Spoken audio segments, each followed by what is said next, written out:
And amidst that encounter, they had failed to secure the area before bursting into a room, and so they were overheard by a neighboring party who joined them in the middle of the fray. This mistake nearly cost them their lives, and here we are at the end of that encounter where they just barely managed to make it to the other side, still alive. And here we are at the resolution of that, and as we move forward towards what is the end of the adventure. Sound resumed. Alright, so when we left off, our party was having a terrible time dealing with not only the series of bugbears in the little barracks room, but also from the surprise attack from both a doppelganger and a couple of other bugbears that joined the fray from one of the neighboring hallways. You did manage, through quite a bit of tactics and trickery, and playing Possum Lotarius, managing to mind control, or charm rather, one of the bugbears to attack his ally. Oh, actually, no, it was the doppelganger that he managed to charm, who got a surprise attack in and nearly took out one of the bugbears. So with that, just a breath of space to recover and manage to eventually take them out. And so here we are right at the end of that, at the beginning of our resolution of that. So I know that in our off time, Merritt had expressed interest in locating some lost arrows, or crossbow bolts rather. Mm-hmm. Bairn is currently unconscious, yet stable. We managed to stabilize him. Lotarius, fuck. Lotarius is right on the edge of his physical endurance, nearly fatally wounded himself. I'm gonna drag Baron into the next room here.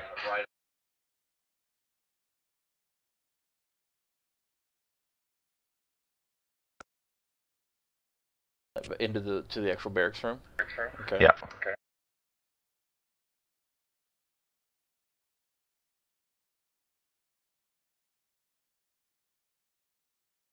Alright, and I guess I'll kind of help Lotarius, who hopefully still has enough adrenaline pumping through him to get through this door as well.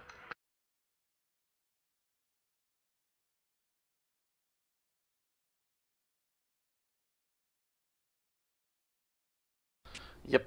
I managed to, drag Baron in there. He's pretty heavy, but since we're just dragging him, his unconscious body, it's laborious, but it is a task that's easily accomplished. Okay. One thing, if we do remember, the other side was barred to the east, and actually barred and barricaded. From our side. From your side, from the inside of this room. Yeah. Okay. Well, that's good. Let's do the same to this door as much as we can. What do we have available to us?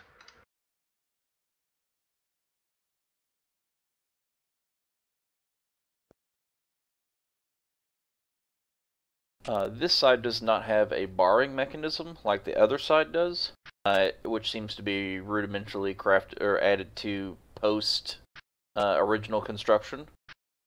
But you do have several of these bunks in this room. The bunks are not entirely made of stone. They're not like in carved out of the ground like some of the benches and things that we've looked at maybe moving around before. These are big, heavy bunks that weren't part of the original construction of the room, but were added later. Some kind of heavy, thick oak bunks. And the door opens inward towards us?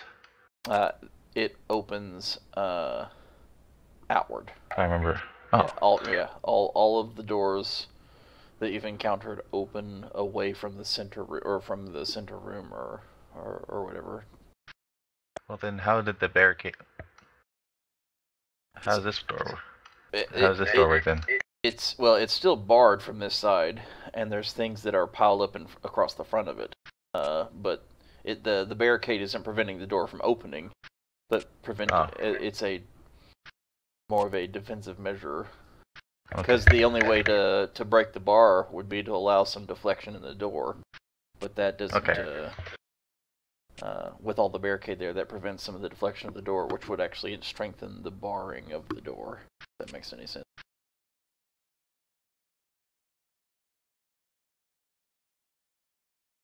A little confused, but I shrug off the confusion and move on to my next task. Before we try to barricade ourselves in here, I do want to search for my arrows, because some of those will be on the outside, and I want to search the bodies. Okay. And I also had a thought, maybe to dump the doppelganger body in the lake and take his short swords. Okay. Oh. Okay. It is of note that this particular doppelganger, or just like the other one, not really wearing any clothing itself, so it doesn't have any goods on it. It actually transforms its flesh to mimic both the clothing and the appearance of its target or whatever. But it does have its short swords, 2 short swords. And you could easily you guys could dump that over the into that lake or pool or whatever you might want to call that. As far as searching the bodies, give me. Let's see. We had. Just trying to remember how many of them things we had. I think there were 8 bugbears. 5 and 3. Yeah, I think that is correct. There was 5 in this room, and there was 3 that came with the doppelganger. Assholes.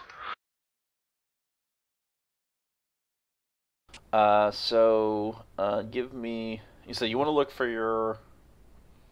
For the crossbow bolts, and you said you had missed 7 shots to try to recover those?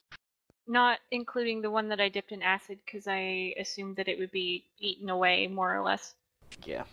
That one will be lost. You find it, but it's not only is the shaft broken, which you could have mended, but the actual arrowhead itself is eaten away from the acid that you coated it with.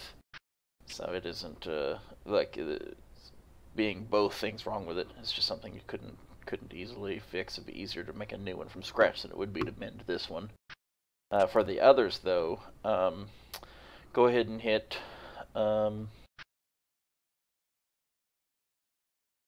Let's do a regular percentile die. Oh. I don't think I've done one of those before. And so right click on the D10s in the dice at the bottom, and then choose percentile and just roll that bad boy.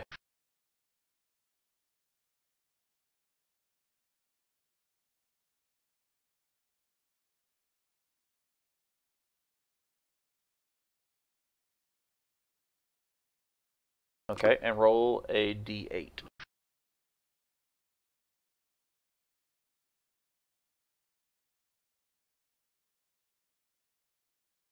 Now, we had previously talked about your tinkering, to fix any of the others, and you find 6 that are salvageable and fixable with just only mild repairs to be used again. De-ruffle those feathers. So is that using my owlbear feathers or not? That would be not. Your percentage roll was high enough that there weren't any broken to that where they needed refletched or anything like that. Oh, okay, great. The other thing I want to look for is the empty potion bottles from the The healing potions that we chugged. Yeah. Those weren't. It wasn't like you chugged them and then smashed them, like deliberately. There might be a couple that in the heat of battle when you're not going to gingerly place it down though. So go ahead and roll. So that was crossbows. Go ahead and do this the same percentage die. We'll see how the search for the vials turns out. Okay, we went through 1, 2, 3, 4, at least 4 of them things.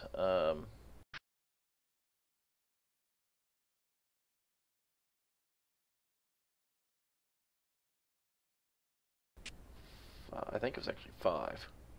That seems to be the count that I'm looking at here. Does that sound right to you guys? 5 healing potions were used in the last fight. 1, 2, 3. I used 1. Elneth used 1. Baron used 2. And Baron. and Letarius used 1. I don't have any more potions.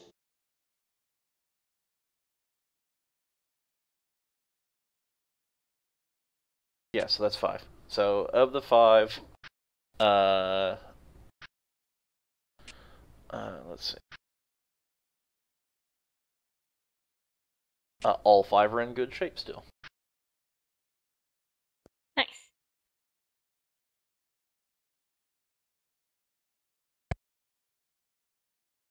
Okay, I want to start pushing these beds to the other door.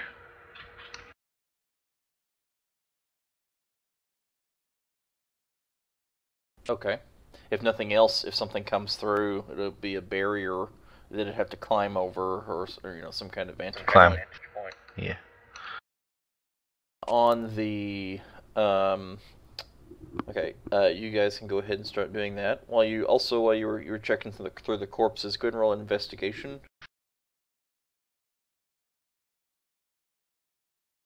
I think that'll be the last roll to take care of that stuff. Okay, so the largest bugbear from inside of the room is carrying a pouch that has a handful of copper pieces, electrum pieces, as well as a potion of vitality. And I have added that to the party sheet as a parcel. Let me check the other.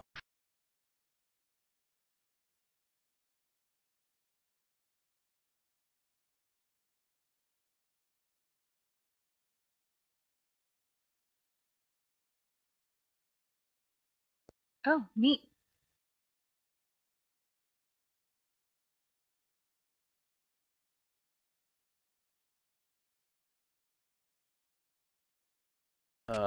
Scattered throughout the rest of the corpses, you find 87 gold pieces, another 105 electrum pieces,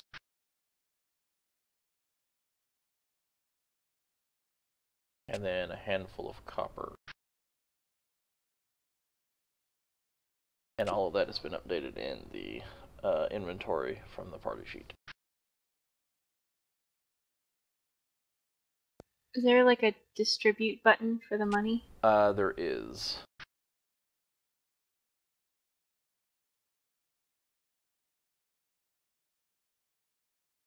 Nice.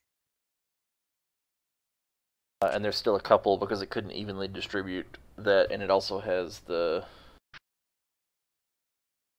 Smidgen's Garnet and the Potion of Vitality if someone wants to drag the potion.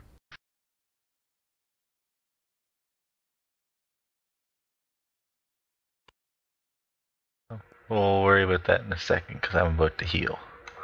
Or try to heal. Because I'm thinking it might be good for Baron to have that.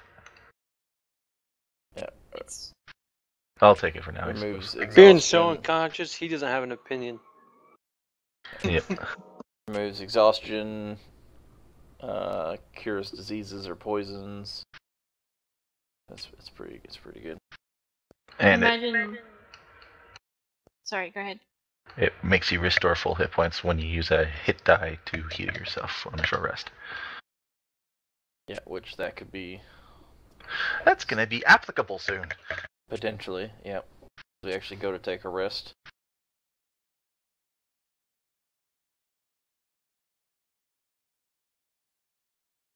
Sure, we wouldn't want to hang on to that for the poison curing in case we come across any more ghouls. No, I'm not sure. Oh. Okay. I'm more interested in the resting right now. The garnet and the money, I could see Letarius taking that, actually. Especially since that's Smidgen's garnet.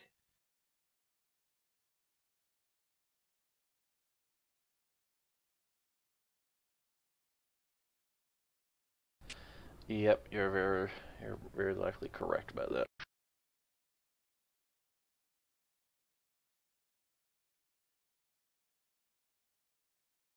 Let me see if I can actually drag that directly, if that works right.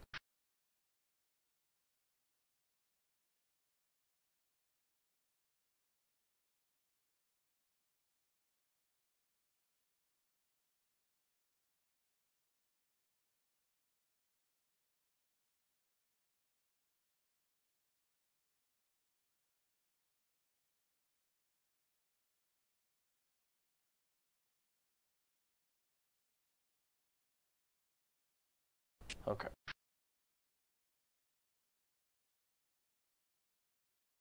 There we go.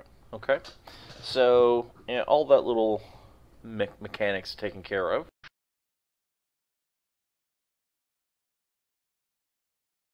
Was there anything else we wanted to do before officially taking our rest? Before we actually barricade the doors? Anybody need to check anything outside? Want to look down any hallways? Yes? I wanna at least listen, make sure there's nothing else down that hallway. Or see if we can hear anything that they were trying to guard against on the other side.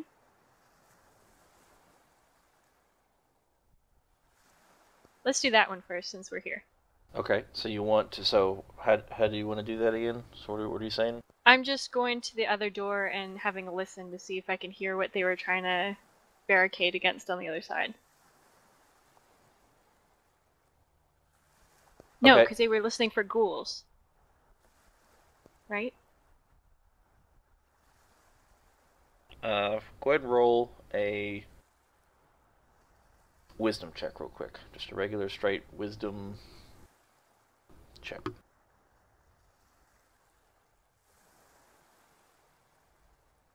You do remember the bugbear mentioning something about a ghoul, about ghouls, when you burst into the room from this side.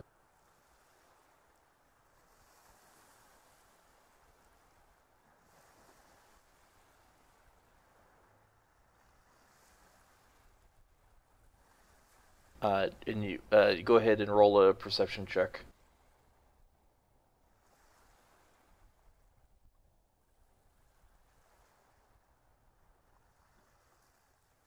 But you definitely don't hear anything coming from the other side of the door.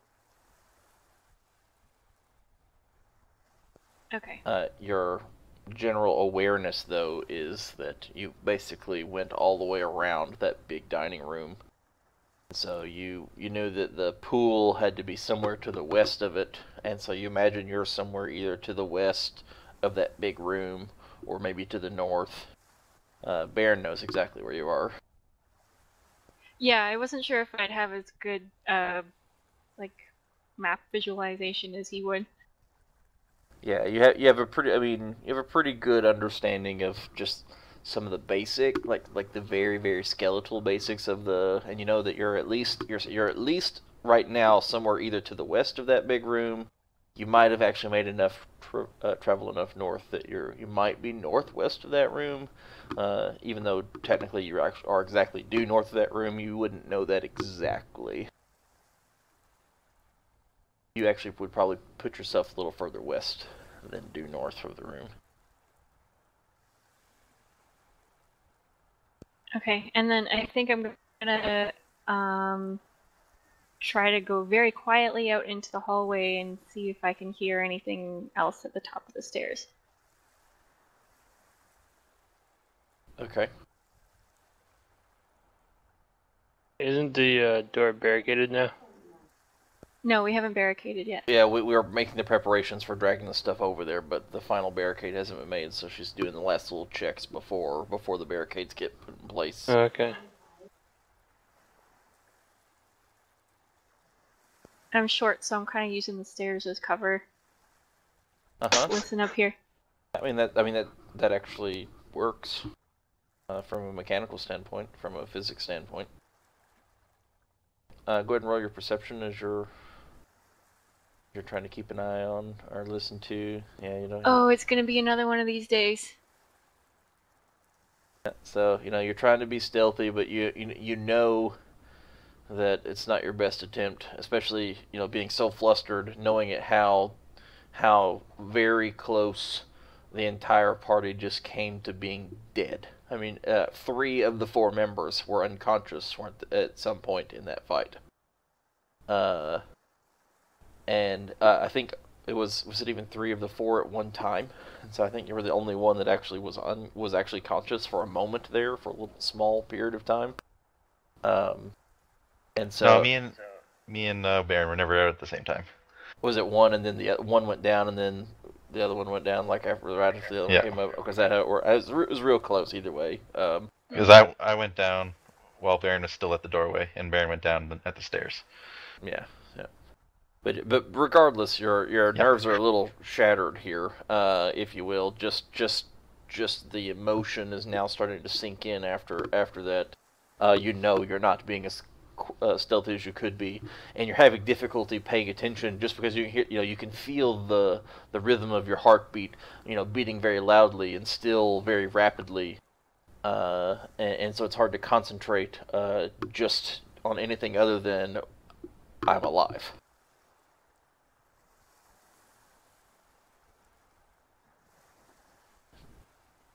Okay, I'm feeling jittery. I'm just gonna come back to the room with everybody else. So you did make it to just high enough the stairs so you could see that ended in a wall that then went basically a T that went left or right, and you could just barely see the edge of another set of stairs leading down and to the right, just off to the side, just after you crest the top there.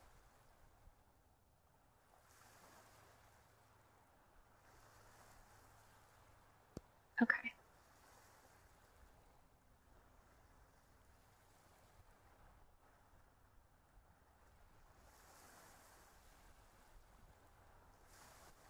Okay, can we barricade this thing finally? Yeah, I don't want to go any further by myself right now.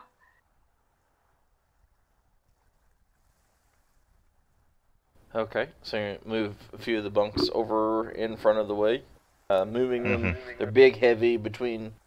Well, actually, as I say, between you and Baron, but that's not actually true because he's unconscious. So let's go ahead and roll an athletics check, see how well, because especially stacking things up. I mean, getting one over there is not going to be bad, but any kind of stacking is going to be real tough. I can try to help him, right? Not that my athletics is very good. Go ahead and roll yours as well.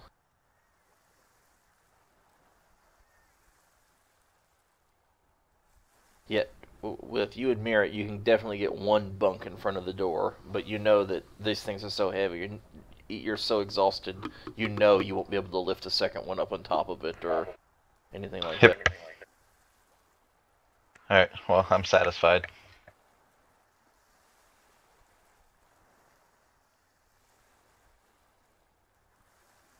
I'm gonna prepare my final spell in this once the barrier's up, and this is my big healing spell, take forever spell. The prayer, Okay. the prayer of healing. Okay, while he's doing that, I'm gonna keep my crossbow at the ready, and watch the door. Okay.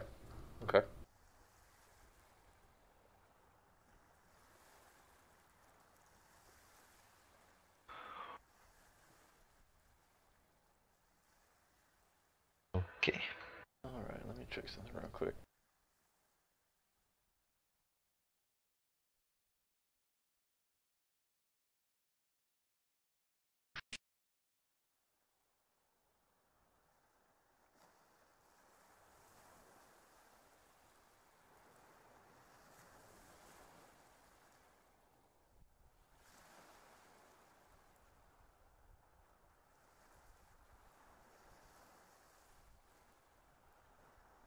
Lotaris is gonna slouch against the wall over right next to, like, kind of using the bunk that you've rolled over into that spot, as well as the wall, is like making like a little corner to kind of rest up against. And he's also going to try to actively perceive, like see if he can hear stuff from the other side.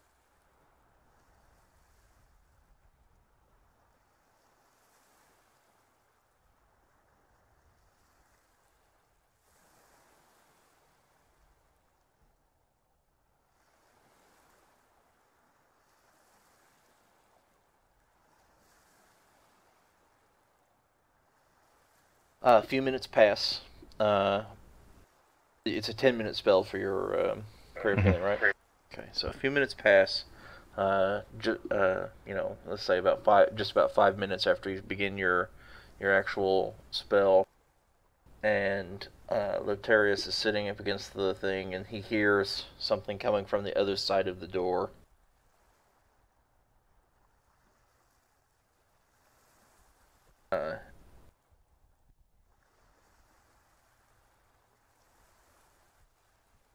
What he hears is essentially that same blob, jelly-like, slowly moving along the ground, with a sickening, like slap up against the wall, suctioning, as he hears it roll by, as it sounds like it's moving north to south across the door. It doesn't sound like it's coming at the door, but you can just hear it rolling on the ceiling and the walls and sliding and making the sickening sounds of sticking to the walls and different surfaces as it crawls its way somewhere from the other side of the door.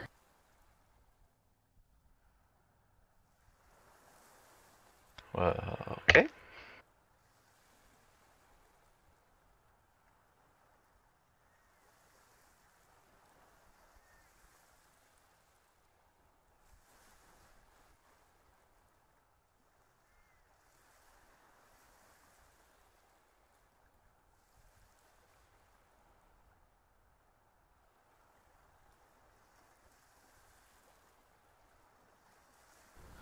A couple more minutes pass,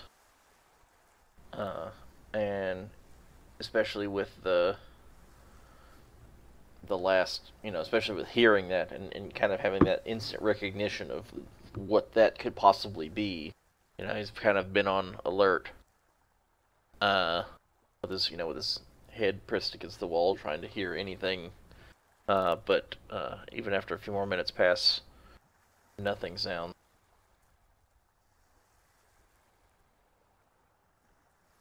And with that, it goes off with no further sounds from the outside.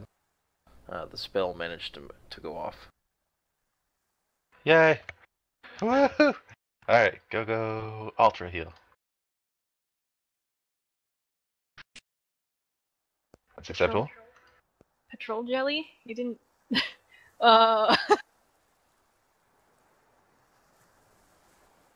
Sorry, that was bad. But he didn't say anything, so.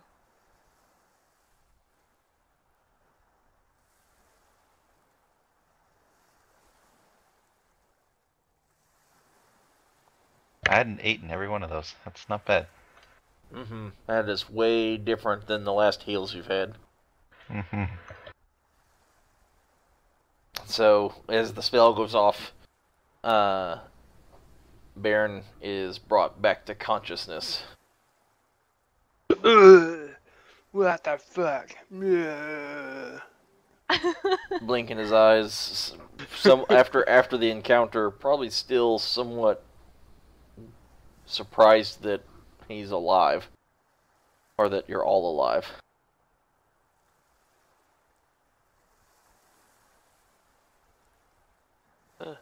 First thing Bjorn does is reach into his bag there and take a sip of his dwarven brandy.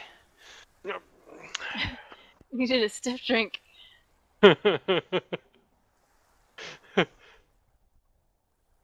Well rested now. He took a nap. I didn't realize you still had that. Oh, fuck yeah. Give me some. Psh, no. Come on.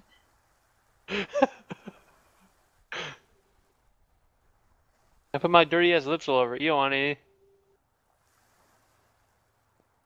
There's a perfectly good vial that, you could totally... Recently had acid in. No. No, I still have my acid. Yeah, no. You got a vial that you can put the, from the healing potion. Yeah, put a little Oh, in Bjorn there. will give you some. Yeah, Bjorn will give you some. Might help to calm your nerves just a little bit. Oh, I hope so.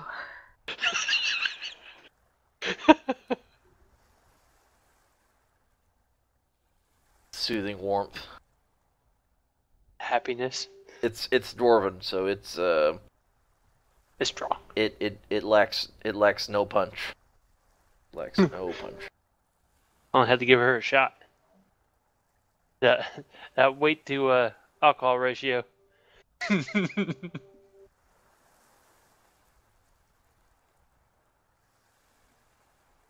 How do I type something like an action again? Slash.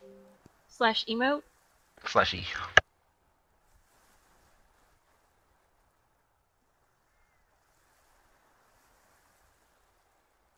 Okay, now that we're all conscious, I think we should. And this barricade seems to work so far. I wanna offer Elnath some before I take a drink. I do not imbibe of that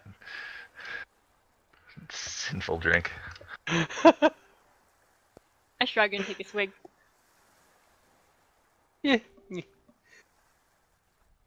Lotarius will refrain from any offerings of the hard liquor as he pulls out a little wineskin of some fine wine that he has managed to smuggle away in one of his inner pockets. As he wafts and swirls it around in his little, he pulls out of another little pocket, a little pouch from under his other sleeve, a little goblet and of a precariously high quality and fine shape as he, swirls it around and sniffs it and then drinks it. Fucking raging alcoholics here. Drink of death, we're like, fuck it, let's have a drink. Well, with such a trying experience, one is left with little option. Bunch of boozers. So, with that being said, we're here in the barricaded area. Elneth had talked about sitting around and actually taking a breather for a regular rest. There's not enough time to take a long rest. I mean, it's been too soon to take a long rest, rather. Mm-hmm. But you could definitely catch a breather. I have no problem taking a short rest here. Can we try and move another one of the beds, or the bunks in front of the door? Kind of reinforce our barricade if we're feeling a little better. Bjorn and Elneth, go ahead and roll athletics.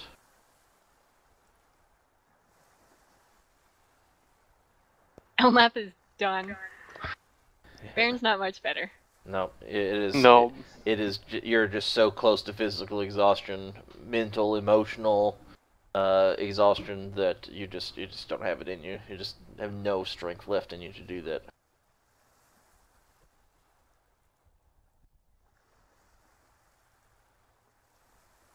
I go over and they try to grab onto a bunk and they just manage to just like grab onto it and then just almost sit down trying to pull on it and then just just isn't happening. They just got nothing.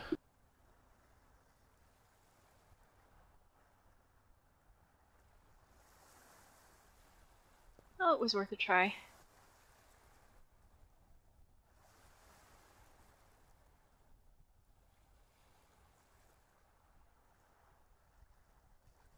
Are we still going with our usual watch order? Elneth, Baron, Merrick? Oh, no, wait, it's not a long rest. I'm sorry. Nope. Yeah, I was gonna say. This is short supposed to be rest. just, we're just sitting and trying to catch our breath.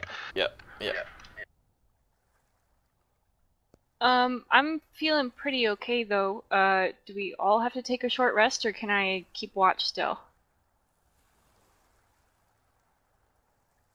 You can keep watch and still impart in a short rest. And you still take Okay. part of it. You just I think I'm can't. You gonna just can't spend some hit perform die. strenuous activity while taking a rest. But if all you're doing is taking watch, that's not strenuous. Alright, to use hit die, do I just click and drag over my character? In the combat tracker? Yeah, you shouldn't even have to click and drag. You should be able to do it from your actual. Just double click it? Yeah, from within your character sheet. Okay. And then you can apply them one at a time, up to however many you have. Alright. Wow, I maxed that one out. Almost. Woo! Use 2 hit die.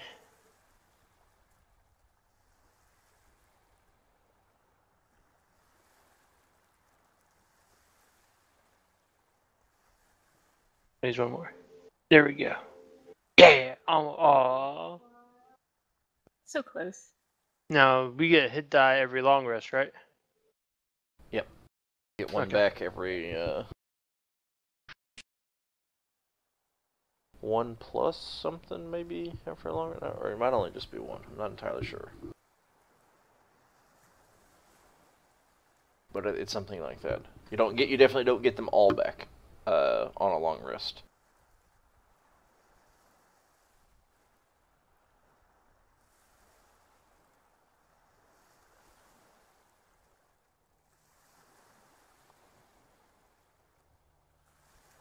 Okay, so short rest is taking place.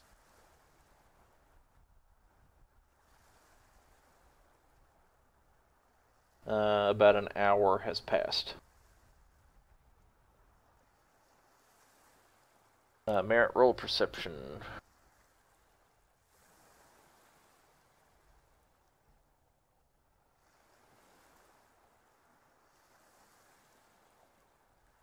Yeah, you haven't heard anything coming from the other side of the door. The only thing that's been heard was that jelly or ooze or whatever it happened to be making that sound as it was traveling. Very slowly traveling.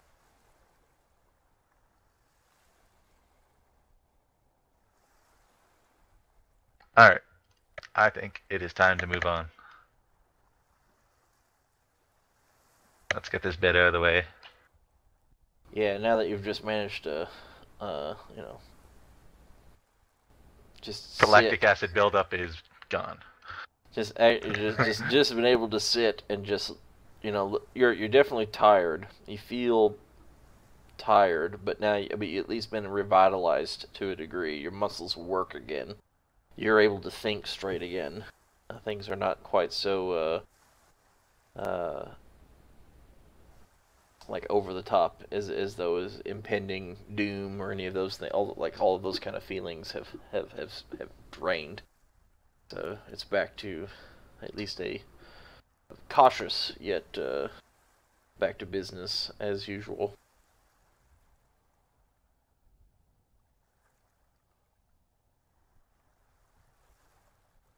Do you have to roll to move it? No. Okay. So I want to peek out the door and make sure that jelly's not sticking to the ceiling somewhere. Okay, go ahead and So we move it, and then we kind of push the door open, and then roll a perception. Hey, double digits. As you very cautiously take a look around, being very careful, knowing that, how it can stick to ceilings and everything. You're looking all the nooks and crannies, and you can see some residue, some of that that acidic goop. You can see where it had traveled, but you see that it has traveled down the stairs, across the way, and continued on. And there seems to be no indication of any mass that is left, no congealed mass, only just a little bit of residue that it has left behind in its trail. Nothing I can scoop into a bottle. No, nothing of that amount.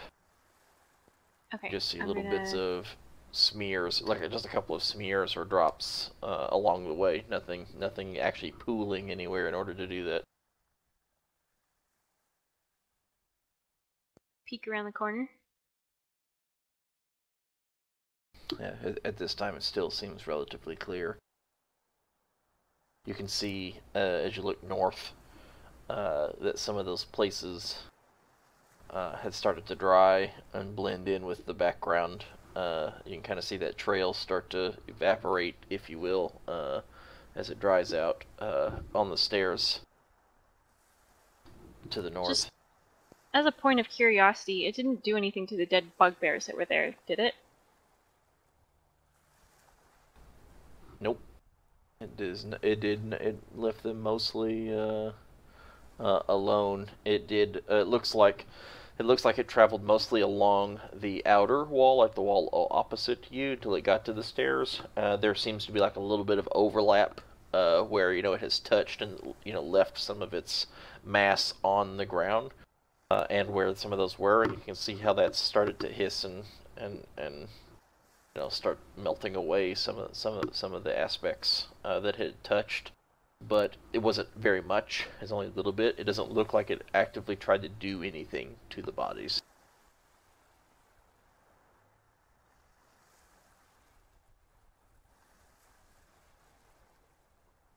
Okay, I'm gonna head up to the stairs and take a listen up there then. One other thing you kind of notice is where the jelly passed by. It seems to pick up all the dust and stuff that was on the side of the walls and things like that with it. Yeah, that's what I was wondering. Oh, we clean. It's the lemon pledge slime. Mm-hmm. It's the Roomba equivalent of a TNT Roomba. God. Yes, and so as you kind of creep your way up to the top, and you are, go ahead and roll another perception. As you get towards the top of the stairs, let's see. As you move up, you see, you can definitely see now that you're at the top of the stairs where the path, you can no longer see the actual path where that stuff had touched the stone. Another point is it doesn't seem to actually be, that acid doesn't seem to affect the stone at all. But everything else, all the living material, seems to definitely be cleaned out in the area that it had touched. So that, that makes sense now when thinking about those other rooms, how that happened to be, and then how there was even maybe some of the slightly sturdier things like the wood from the shields may have lasted a few hundred years or something, but how it was just gone. There's only little bits of pitted steel was all that was left, and bone. I'm gonna wave the other guys forward a little. Baron, if you'll do me the favor of moving Letarius around. He's my torchbearer. I'm just peeking. Whoa, not that far. Whoa, whoa, whoa, Speedy. Let me peek around the corner first. you can hear the stream travel. Like as you kind of moving up to the top, you know that the stream ran northeast, and you can kind of hear that running under the rock, kind of beneath your feet, off to the west just a little bit. You can also hear water. Not only do you hear the regular booming echo of the waves, but you also hear running water trickle to the east.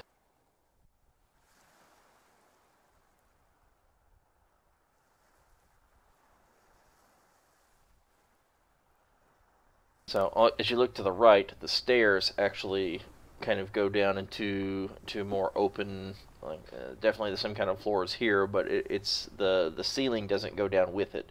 The ceiling stays about the same as the top of the stairs, as the ceiling is at the top of the stairs. So it's much taller, and it opens up into a more natural cave.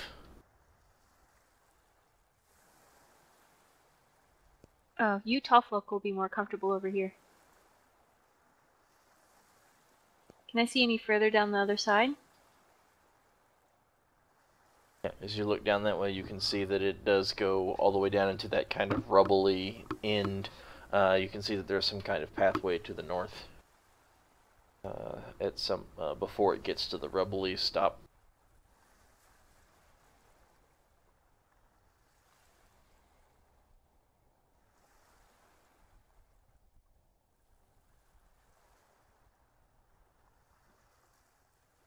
Okay, as I haven't seen or heard any more bad guys, I'll let my party know what I see here. Mm-hmm. So you're continuing to kind of, intently listen as you're definitely trying to be extra cautious, and you've heard nothing out of just the natural sounds of waves and water flowing.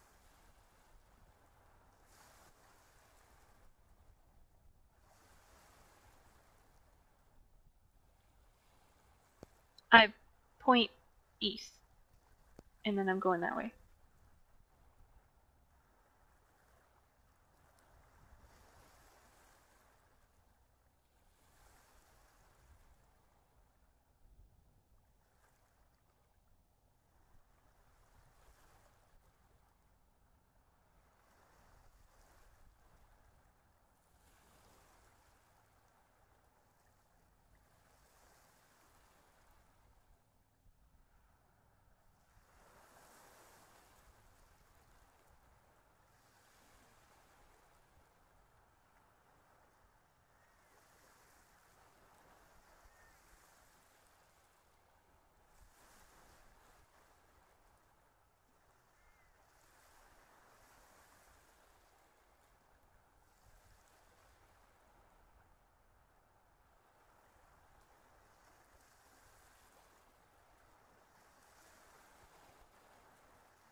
I'm gonna look up and see if I can see any stupid sturges. Go ahead. Roll perception.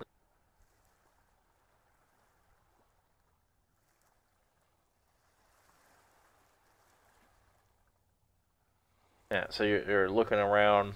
You're getting a really good lay. You see quite a bit. You see the ceiling. Ceiling here is more like 12 foot high, and you kind of get a lay of the land. You're looking at the top. You're definitely looking for those sturges because they seem to just keep popping out of nowhere, especially in the cavernous areas. But you don't see any indication of them or any other natural like bats or anything like that in this room. Seems to be well kept kind of ceiling. And as you kind of look across, you see this where the stream comes in and forward, and across this collapsed area. It looks like that this collapse happened after this stuff had been carved out. So it's very similar to the way that back entrance was, where you guys actually came in. How that area was carved out and then it had collapsed very likely, in the large spell battles that took place after, as a part of that orc invasion. Where's the collapse? The area in the middle that the stream is actually running off through right now Oh. is part of a collapse. And so what you can see is across the way in the northeast, there's a tiny, tiny section. That pathway is only about 4 foot tall, and it looks almost like a stream bed, where maybe the water had flown in or out at some point, but after the collapse, it is now flowing north instead of in some way that it would have flowed otherwise. It also looks, the path kind of to the due east here looks to be an actual, instead of like a walkway, it looks to be a water channel. Something that the water is obviously not flowing that direction anymore, most likely due to the collapse of the floor that took place here. But it looks like that stream bed was either a source or an outlet, where maybe the stream fed water into this room that was then redirected and channeled with the stuff that's flowing out of the wall to the west, where maybe those two things together joined to go into this channel. Anyone know anything about dwarves and how they do anything underground, particularly their industry? Industry, I probably would. Yeah, so you definitely know that, like, large scale, especially dwarves are known.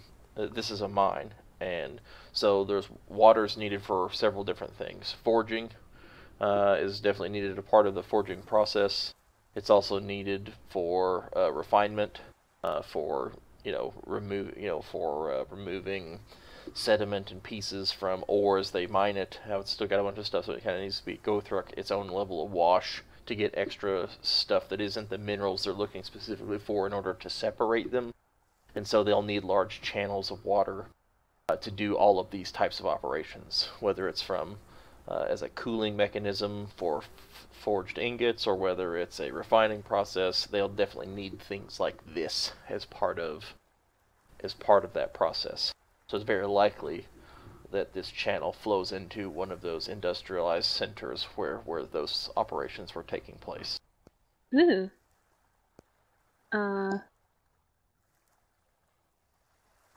I would like to check that out.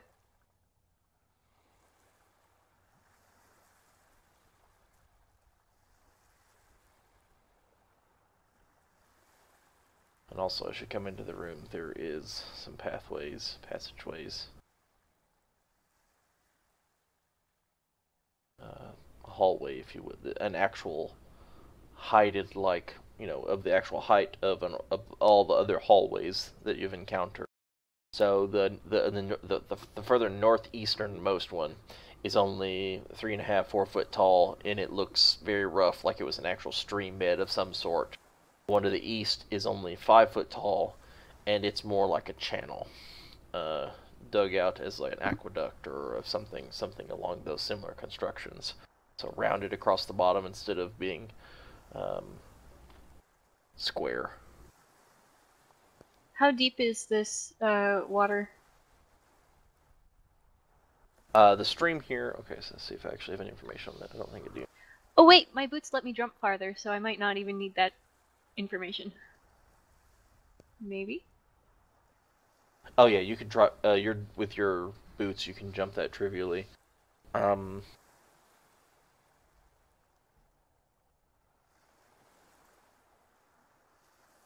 Yeah, so the rift in the middle is about 20 foot deep.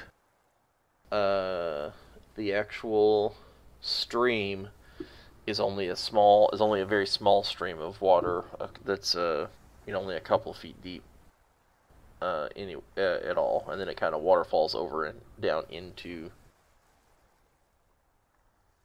I'm only a couple feet deep. Yeah. I mean, like, actually, like 1.5 to 2.5 foot, and you're. Oh, okay. Yeah. Not. What about the ropes that are secured in the iron stakes? Do those look new, like the ones that were at the entrance? Yes, they do look new. And it's very likely, just from the quick assessment around, there's tools and there's freshly dug stuff. This is very likely where those bugbears came from, that with the doppelganger, who was likely some kind of overlord or, taskmaster of some sort. Oh, so does it look like they were mining here? Is there anything useful that they left? Just looks like just regular mining tools down in the rift on either side. There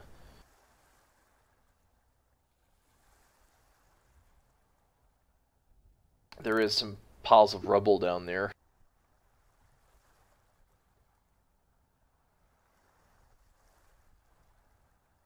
What is it they mine for in here? Is it just like regular metals? In this kind of room, it's hard to tell. It's hard to look. I mean, it seems like that may have been the case, as what part of this was for. But it seems like this was more of a water reservoir slash channel kind of room. This was like they dug out, and so I'm sure they collected every bit of useful material they could as when they digging out the actual original room itself. But the room itself was not also likely to be part of, the true mine, if you will. Okay. I'm gonna take a running jump across the water. Okay.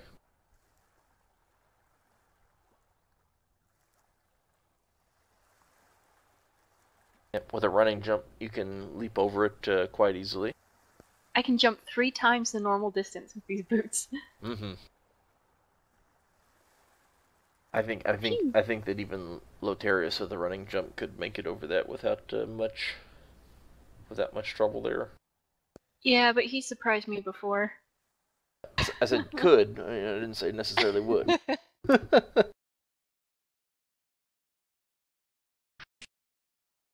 Okay, so I'm gonna try and sneak up to this corner.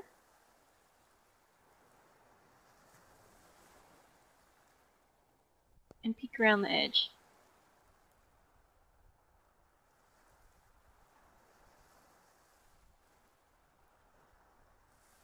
You see, like as you look, see this little small staircase that kind of leads up, and it turns sharply to the left at the top of the stairs. I'm gonna just go to the bottom of the stairs and have a listen.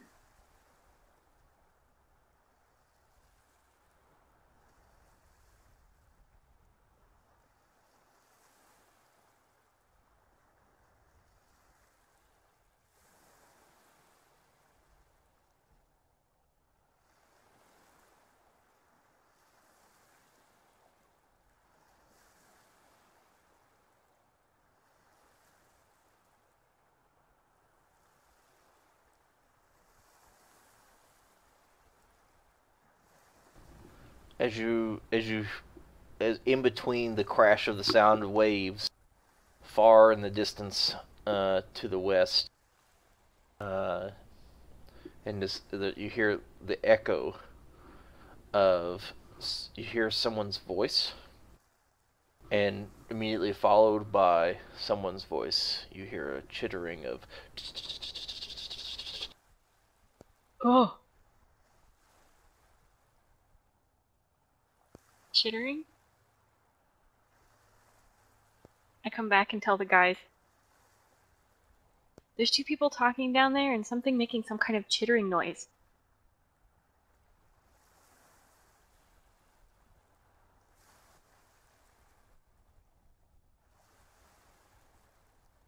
Talking in what sort of tongue? It was pretty far away. I think it was like an echo. I couldn't really tell. Yeah, I couldn't make any words for sure, but you could definitely tell that it was a voice.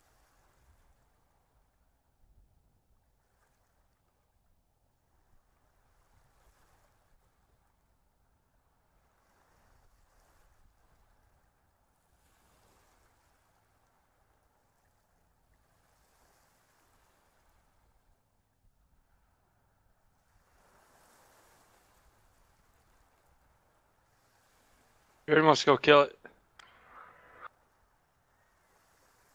One brush with death isn't enough. Okay.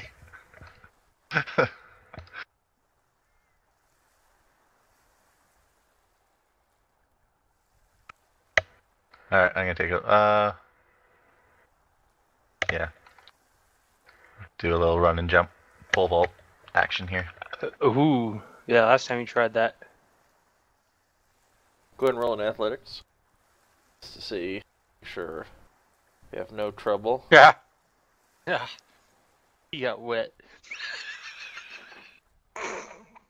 You go to take off running across and you just wind up going splash, splash, splash, splash, splash, splash as you don't actually jump. You kind of make you try to lift yourself like you're doing a sideways kind of, skip more than a jump really, and you just basically only make it a whole full strides distance into the middle of the water. Splash, splash, splash, splash, and manage to climb up to the other side.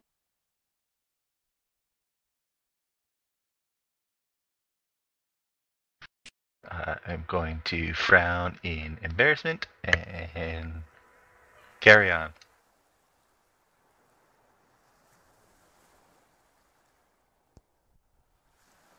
I'm gonna take out my smiling stone and just kind of like say a little prayer to it.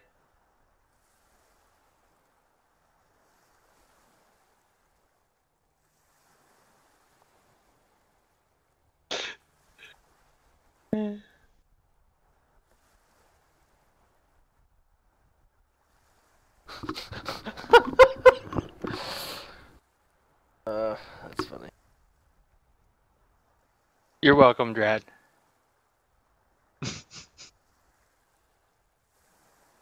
Well, I'm just gonna get a nice run and jump. Critically athletic across that. Alright, I Extra guess I'll... embarrassment for me. Elneth, this is how you pirouette. I think I made it too. Uh-huh. I think I cleared Elnath, actually. Alright. We get it. I splashed, you didn't. Really, white man can't jump?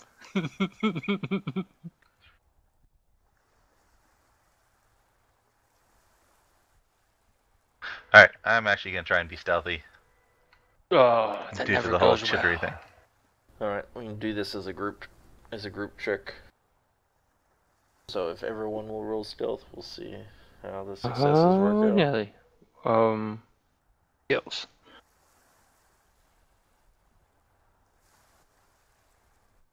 Hey! Yeah! Bjorn feels like he's doing a good job. That's a pretty good roll as a group. Says the guy with the lowest Merritt's roll. all like whisper quiet, as she, just she's as quiet as a gentle breeze. And then clang. She just turns around and just kind of gives you a stern look, finger, in front of her face, and giving you a motion. Freaking soggy boots. And you, take that. Slosh. Taking the hint, you feel at least as a whole are able to kind of keep it together, especially with Merritt scouting far enough ahead of you.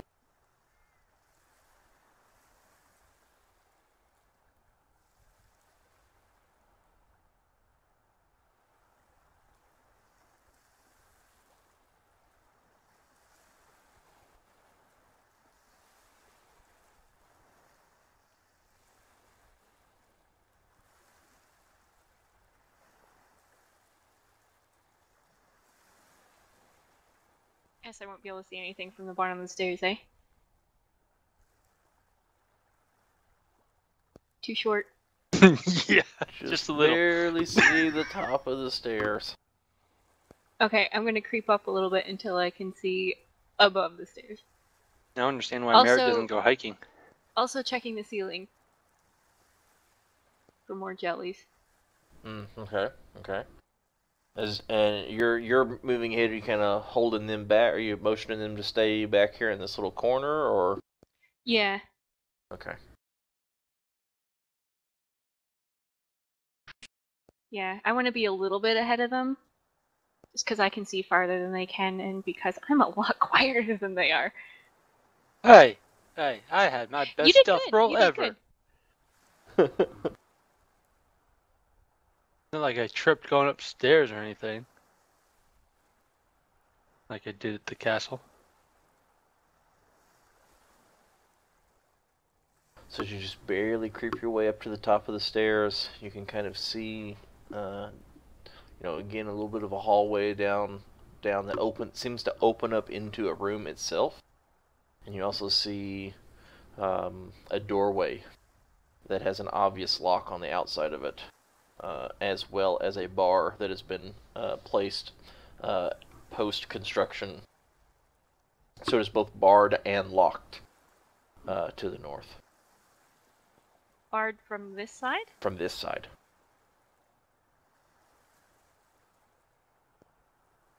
The last time something was barred from the outside, there was an owl bear in it. I don't think they got an owl bird down here. Or through that door. Can I still hear the voices? Can I tell if they're coming from behind the door or further down the hall? Go ahead and roll another perception. If that voice is still actually happening or not.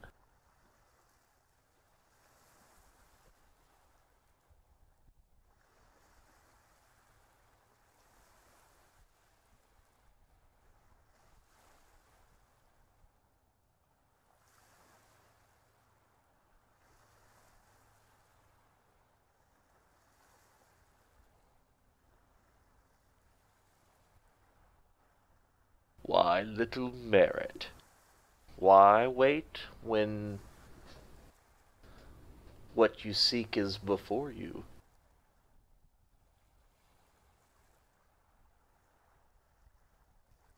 I wish you could see her face.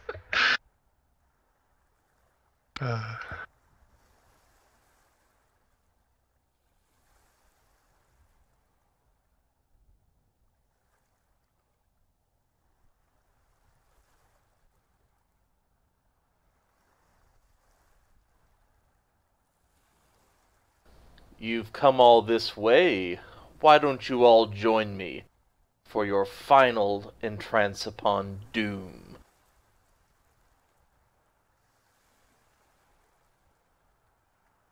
Well, he knows we're here. Hey, Baron, come on up. Nope. Don't wanna. Nope. Nope. I don't open doors anymore. That was from straight ahead, I'm assuming. Yes, it was from the room beyond. Bjorn thinks we should charge. Start charging. Okay. My sword is ready. Bah!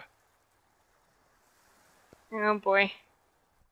And I'd my get my opening lines would crossbow be, out. surprise, motherfucker. Rick James.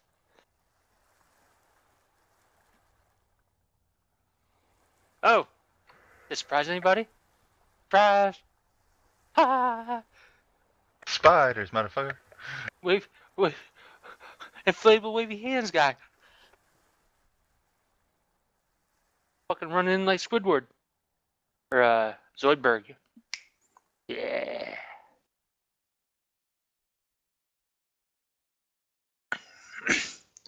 I want to surprise somebody.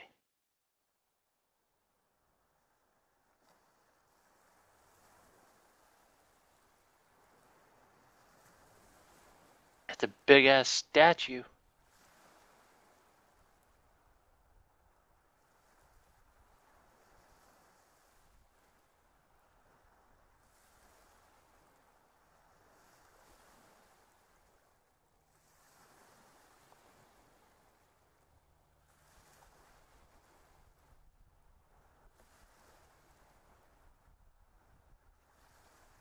Okay.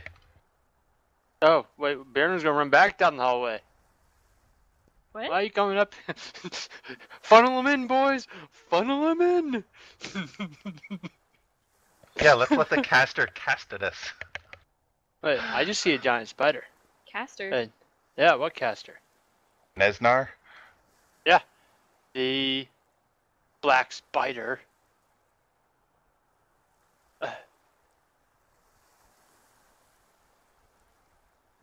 So, what does I see when I go, surprise?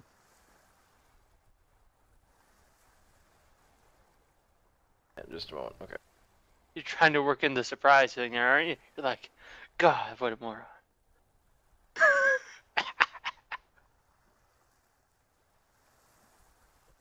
So in front of this big statue, there is. You can definitely see what that skittering noise was.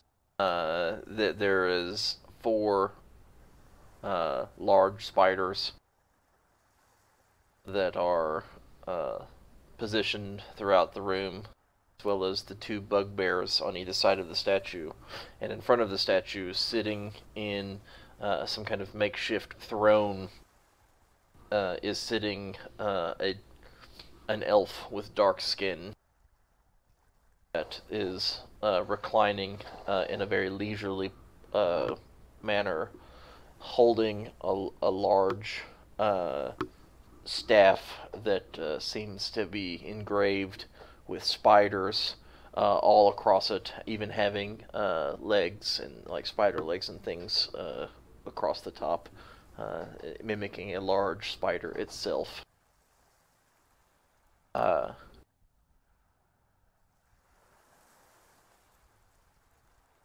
As soon as you enter the actual chamber itself, you just see a coy smile across the elf's face as he says, "Well, Baron, like many other things in your adventure, you would be the first to find yet another trap.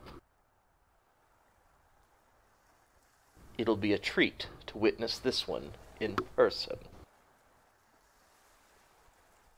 I thought you were talking literal that I got stepped in the bear trap. Spider trap? I see the spiders. Like a metaphorical ambush? As you may have well guessed, I am in fact Nesnar, the Black Spider. I have used the Crackmaw goblins to my benefit. You managed to very helpfully rid me of having to deal with them at a future date. I have used the Red Brands to know the whereabouts of the Rock Seekers. I have even used you to do my dirty work. And I have found treasures already of which you have not the power to handle.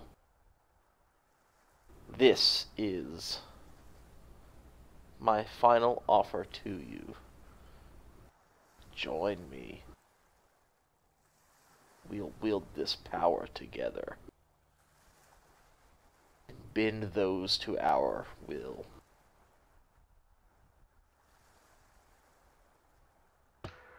I am quickly going to say no, but I'm going to eye Lotarius and kind of go, no.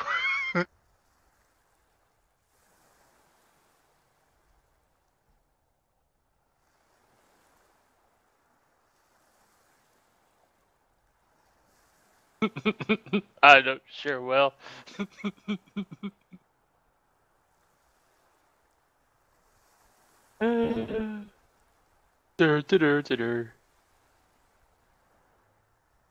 Baron just watched and then he was talking. He's like, oh, is that yet? Well, greedy Baron, there are many treasures yet to be had, and I am the only one that has the power to unlock them. Perhaps we shall have a cooperation of sorts, to rid the rest of the creepy crawlies, if you will, that inhabit this cave. Go, beyond, go. end their existence for the safety of all, and we will share in the treasure. What do you No. No. No. No, Baron like, figures if I take off his arm with the staff, I have that power. See how this is going here. Got this. Is he Take off the for arm anyone else? and the staff. Yeah, everyone is really laggy at the moment. I don't. I'm good now. You guys aren't lagging to me. You're definitely breaking up, and even Court is breaking up for me. All right. Breaking up once in a I while. think we're good. Yeah, okay. It seems like we're good again. Or sort of. Goodish. Yeah. Some more. TeamSpeak, stop downloading porn.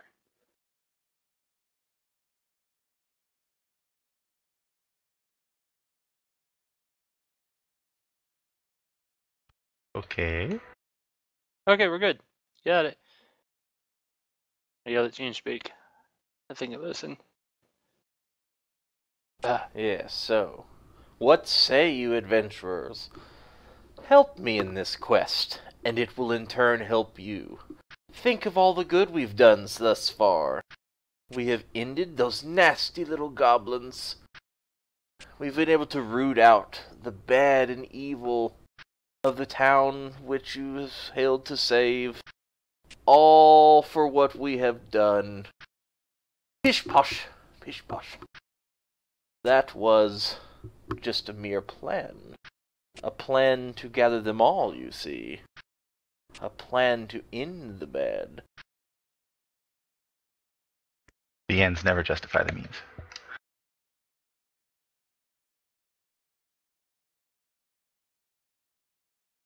You are evil. You will be purged. What is evil, really? I mean, you yourself have killed. You yourself have allowed others to die when you could have saved them, but in your own greed you managed to seek other ventures instead. One could argue that is just evil. We work to save a life and return merit to us. That is not evil in any interpretation. Oh, not the little one. I know you worked for the benefit of all. You're such a goody little one, aren't you? No. You allowed Gundren to be taken, and without any thought to his care, went off to pay your debts instead. I would think that is evil. Many would agree with me. Many people that you hire to agree with you.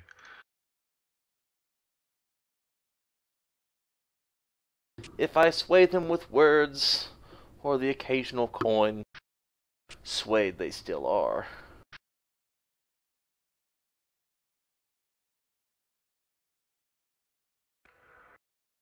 All right, I'm going to make a little flourish with my staff and say, enough talk.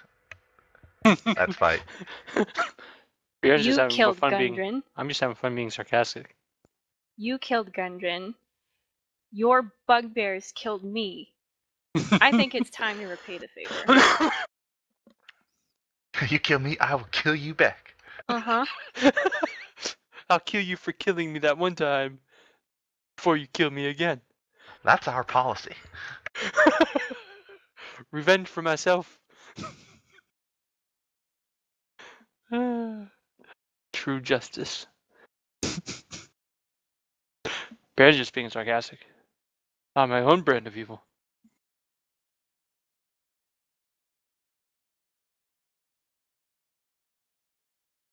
This Nizar guy doesn't have Baron's full attention. He's staring at spiders. Fucking spiders.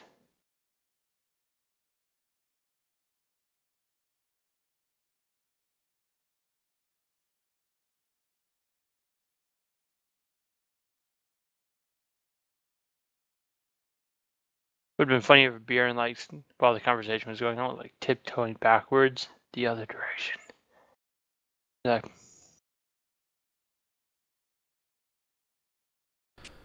As Elneth postures himself in this kind of aggressive manner, is like, "I'm having none of this. We're gonna end you," and then starts to make an aggressive movement.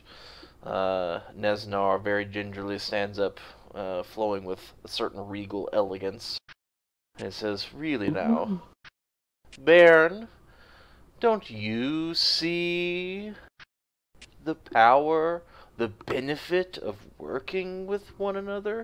Wouldn't attacking someone who's trying to be a cooperative be evil?" Baron, roll a wisdom saving throw. What? No, that's not nice.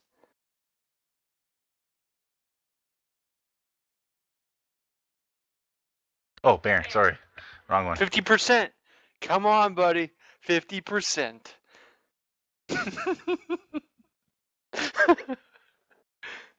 10 out of 20. That's still failing a grade. But, Baron, you feel gripped and compelled. You feel that Crap. his suggestion of working cooperatively and peacefully is the best choice. And that you shouldn't... Why would you fight this out? Why would you attack someone aggressively who's only trying to make you rich? It doesn't seem like you at all. Money's definitely what's important, right? Meh. But they're my friends. I like Myrit. I protect Myrit. She's a little person.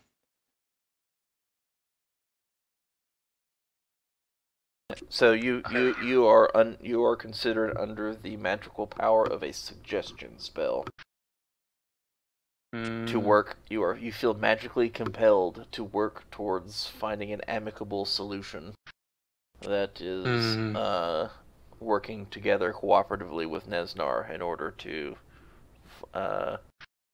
get treasure for all. Okay. So a solution for everybody. But what if my solution doesn't work out for me? Then his suggestion wouldn't work. You're suggested. That's how it works. Figure this out. So confused how this works. He's talked me into talking myself into trying to make things work. So essentially, the definition of the spell is on a failed save, the target pursues the course of action you describe to the best of its ability. The suggested course of action can continue for the entire duration, which is unknown to you. So he's suggesting I pursue a course of peace and cooperation. Not necessarily of peace, just peace with him. Like, working cooperatively with him. And you can kind of see as you're kind of stepping forward, and he's got his hands up, and kind of with a finger pointed to the back, as though he's, motioning some level of restraint to those in the room. Well, Baron, cooperation seems best, does it not? Sure. I guess. No. Problem is, I like to get paid first.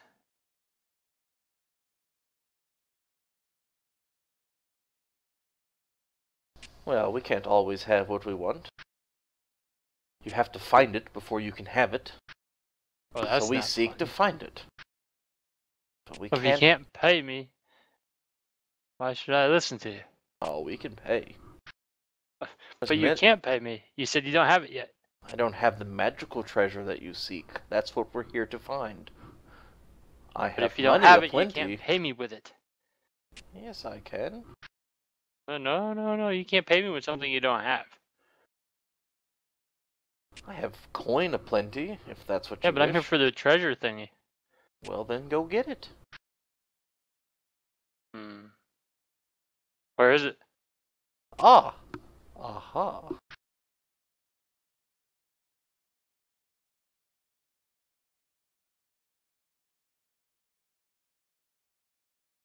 That only I know.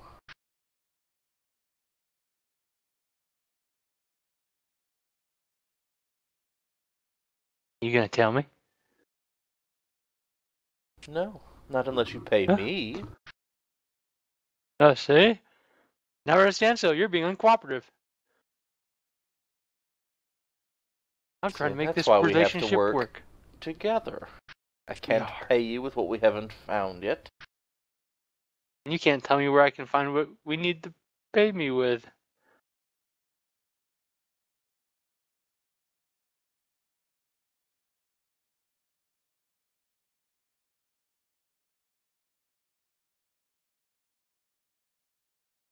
Okay, I'm gonna wave the other two forward, and hopefully, Aaron's just Nejnar focused doesn't on see this. getting paid to do stuff. Very argumentative, Bjorn is. He's hard-headed.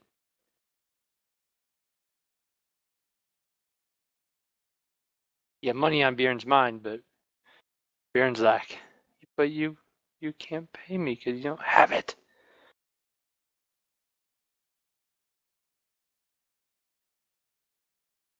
It's like telling Smeagol you'd give him the ring, but you never found the damn ring. Doesn't work very well.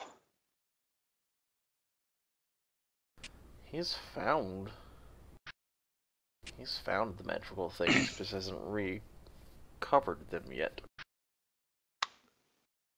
Yeah, you can't pay me with something he doesn't have. Tell that to the person that raised Merritt.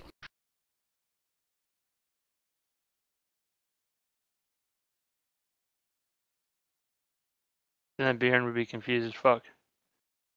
So what? He's not the smartest.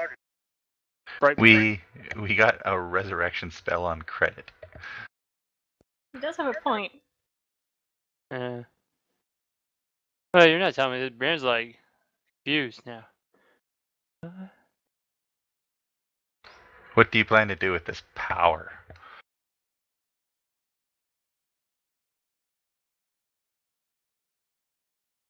Ah, I see. Swayed, are you, Elnath? It's I quite wouldn't simple, say I'm really. swayed. I'm curious. Bjorn just Power wants to get paid. begets power. With power, you can do things that you could not do otherwise. And so with that power, we could heal the sick. We could fix the problems of the established government. We could do whatever we wanted to. What do you want to do with the power that we're now working together to obtain? My question is, what do you want to do with it? Why, my dear, I just simply want to have it. Nobody wants to just have power. They want to use it for something.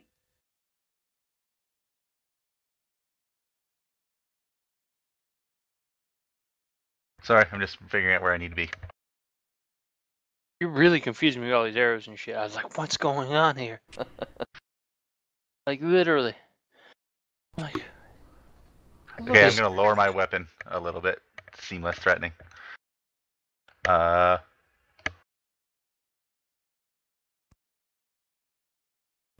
just want to fix all of the things that have been a hindrance to me thus far in my life.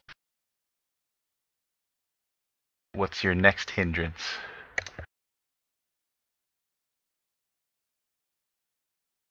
apparently my hard-headedness right now. Yeah, your hindrances tend to end up dead. Well, quite frankly, though, you're the one that killed them. Oh, he's good.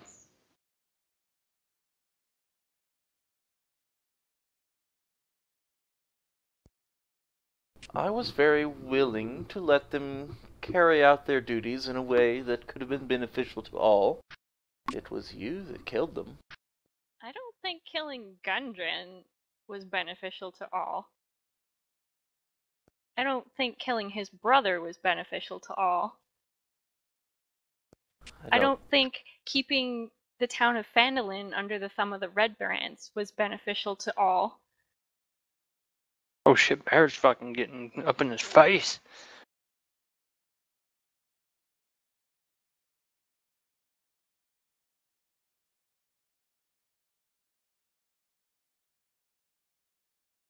Well, you see, sometimes, especially in the case of Gundren, you have to do the things that you don't really want to do so that you can acquire the ability to do all the good. There are those that make noble self-sacrifice for the betterment of all. Sometimes that sacrifice just isn't of the self.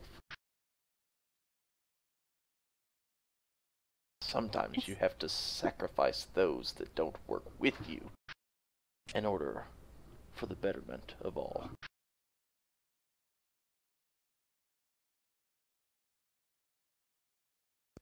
Tell me something. How did those gray monsters get my face? How have you been spying on us?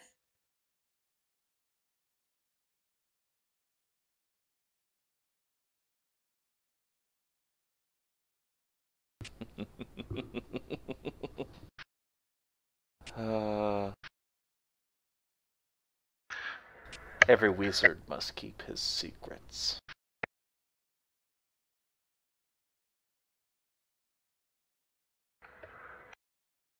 I am going to do my thing now. Now that I've kind of slowly approached him, I'm gonna say that my god, Shanti, or whatever the hell her name is, Shalia, wow, there's a lot of Cleric Quail. Shalia. She's not very convincingly coming to your aid.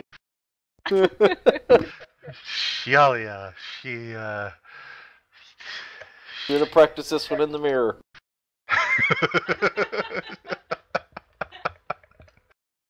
All right. So that's when I invoke her name, I'm going to try and charm all these spiders. Okay, channel divinity.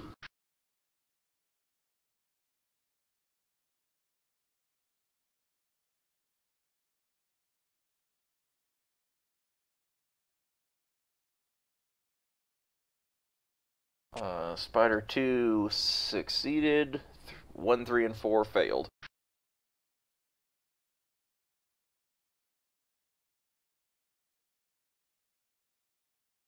Okay, let me check something though.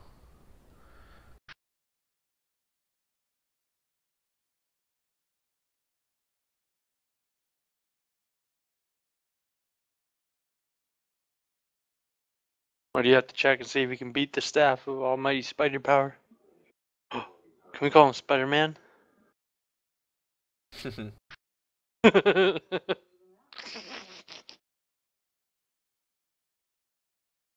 Bad jokes.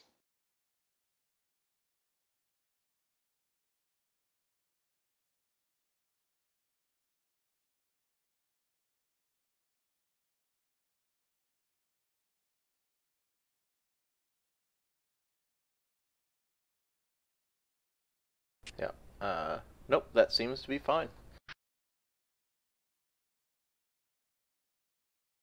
I have a secret from you, or for you. I'm about to reveal it. Attack! All right. So, what your channel divinity? One more time on the text on that. 1 minute long charm breaks if damaged. If damaged by. If damaged. If damaged. Okay.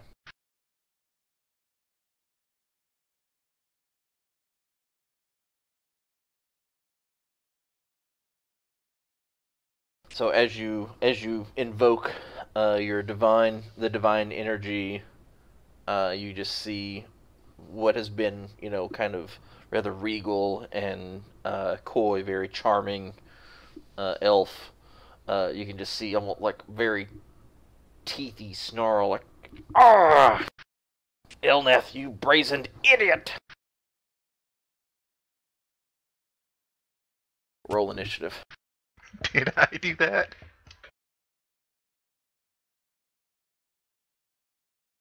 Fuck!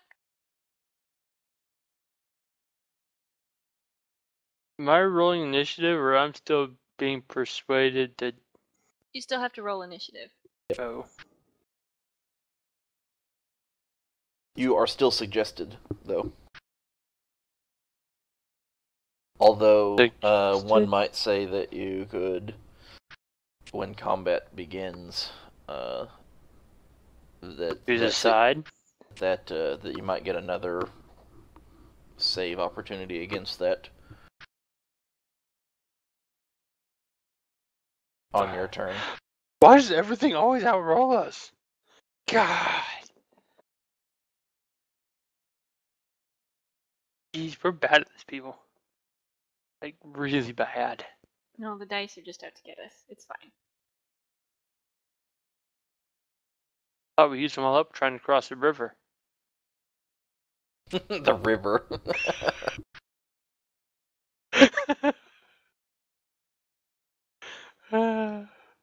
I thought that was good. I'm sorry.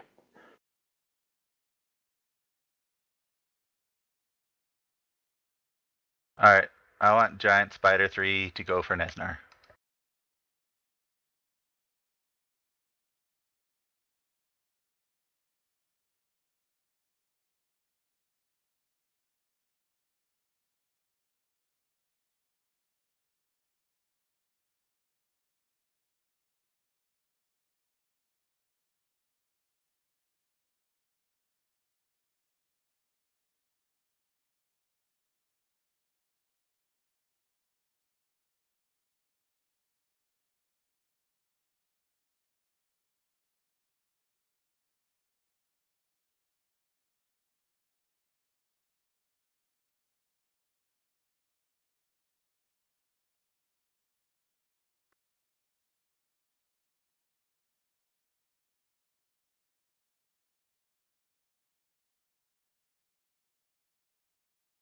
Okay, so as a... Oh yeah, I guess I can do this too.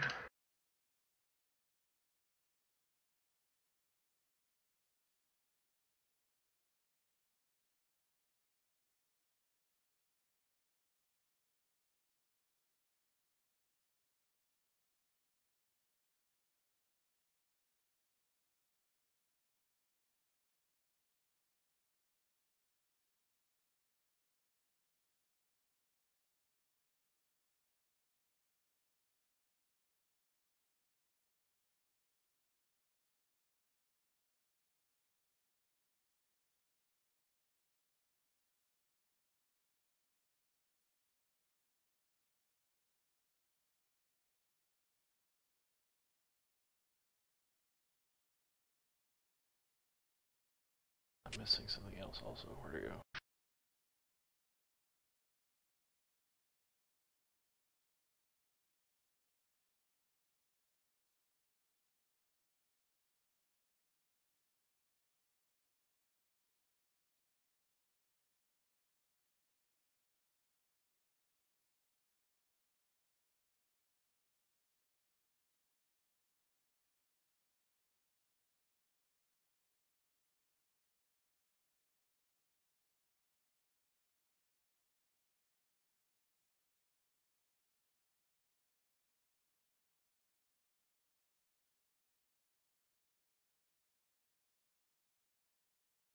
Oh, there's so many things. Okay, let's see. Yeah, I didn't actually have everything set up the way I needed to. Okay, so...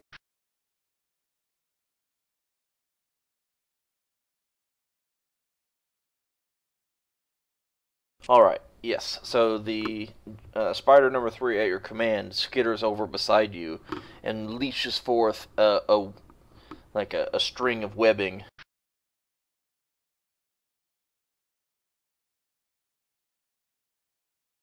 As it shoots towards Nesnar, you can see that the webbing strikes the statue behind him and actually misses actually covering him. Okay.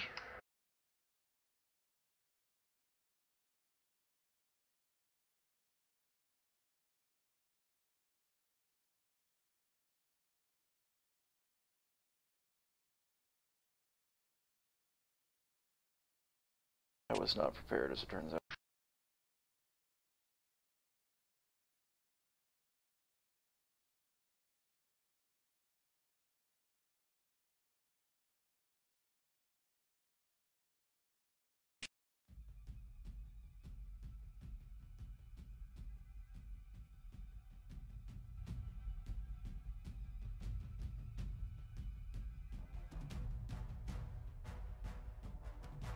Ooh, special boss music.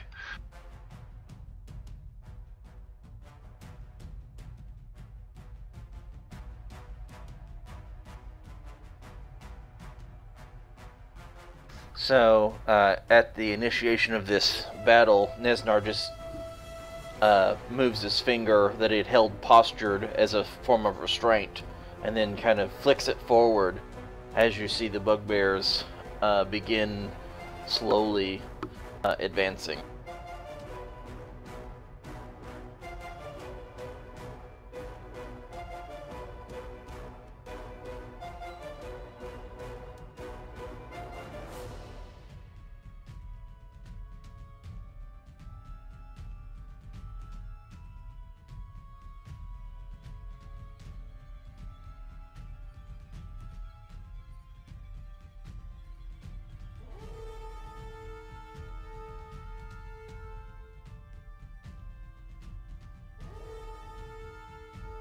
Giant Spider 2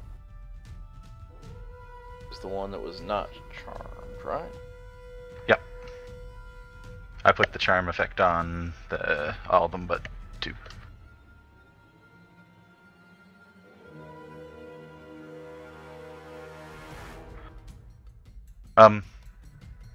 The bugbear that's near me. Yeah, he could you can get your reaction in. I was kind of waiting for you to have an attack roll against me, but okay. Yeah, he can't move that far and attack. He had to dash. Okay, then yeah, I'd be doing that.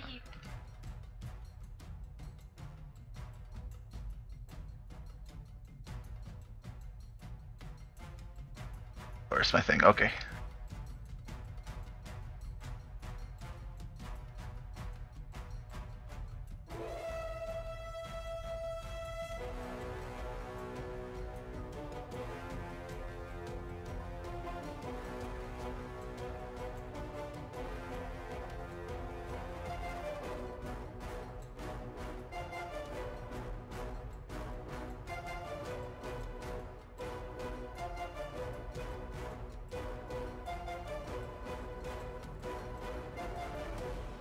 Alright, let's see what the caster does.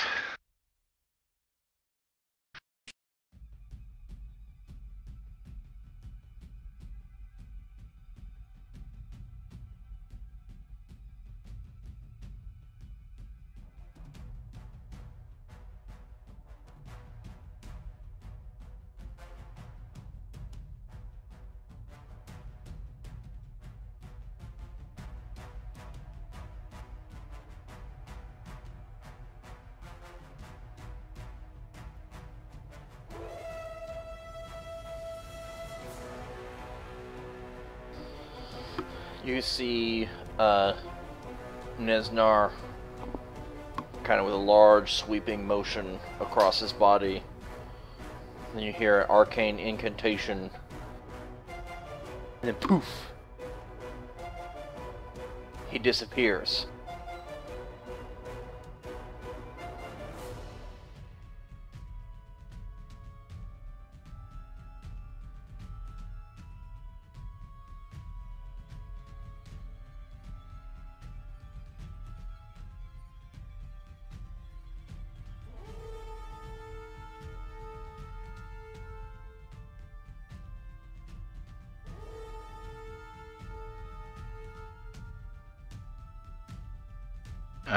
Number 1.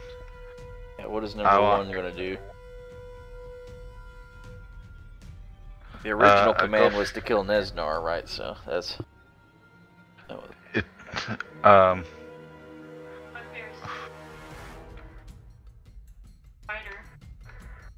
so...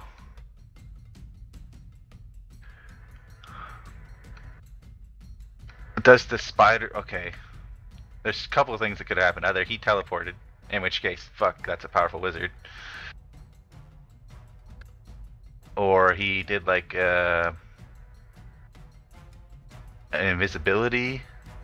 I'm wondering if maybe spiders can like still locate if he's invisible, in which case they'd. Hmm.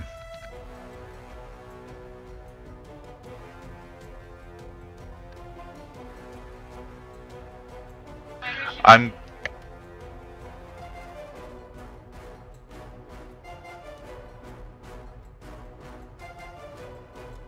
Yeah. You can do turn know the music you do down just know a little stuff about nature enough that if you want to roll a nature roll, you could try to surmise what you do know about the spiders, like especially big spiders. Yeah. So you definitely know that they do have a spider sense, but it has to do with contact with the web that they are connected to. And right now, although there are 4 large or giant spiders in the room, there is not an interconnected interweaving of web in this room. Okay. In that case,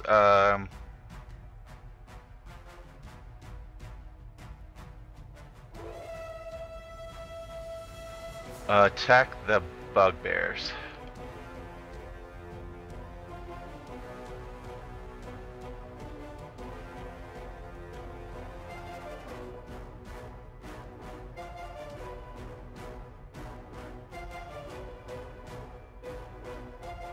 Skitter over and shoot out another wad of webbing, trying to get at Bugbear 1.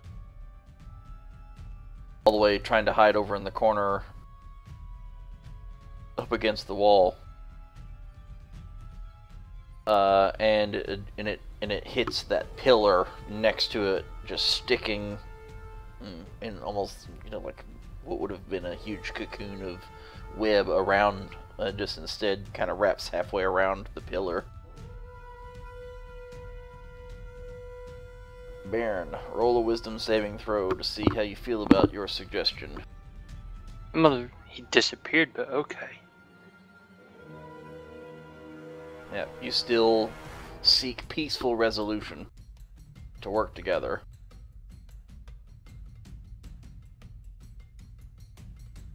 And so all you know is like you're hell bent on working together, and you just saw Elnath go over and attack a bugbear that was moving forward and cast a spell. That's your perception of the things. Well, if I forgot the word already. I'd say inspired to work with Nezar peacefully. I'm not inspired to work with these bugbears that have not been paid to. And I haven't struck a deal with Nezar yet. No. I'm not gonna do shit. That is not how the suggestion works. Oh.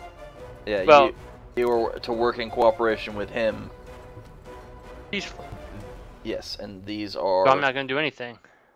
Part of his part. Yeah, I mean, you could do nothing. And you could also... I mean, like, how would you react if you were hell-bent on working together and you just see Elnath strike one of the bugbears? Your buddies are fighting. And by buddies, she means both buddies being us and buddies being bugbear. Yeah. Yeah, it's a good way to think about it. Two people that you're working in cooperation with, or friendly with, are fighting. What do you do? What would you do?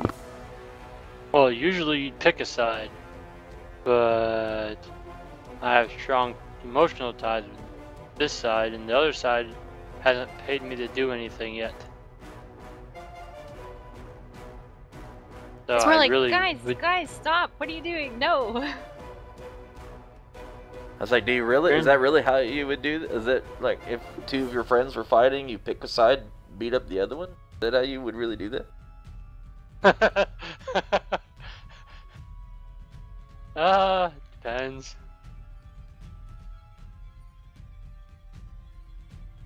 Depends on loyalty. One friendship can be greater than the other.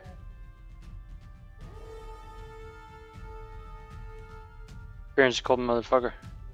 Go to Wolfen. I mean, I can't really try to break it up. They're trying to kill each other. You know what happens to the guy that steps in the middle of the bar fight? He gets his ass kicked.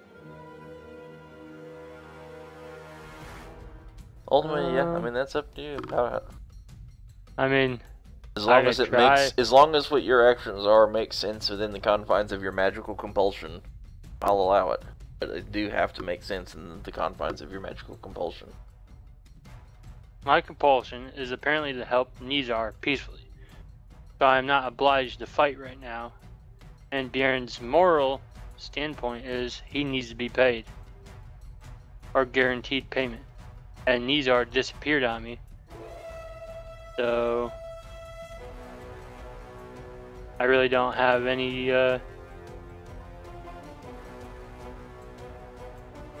besides magical compulsion, I really don't have any compulsion to actually kill anybody for him yet.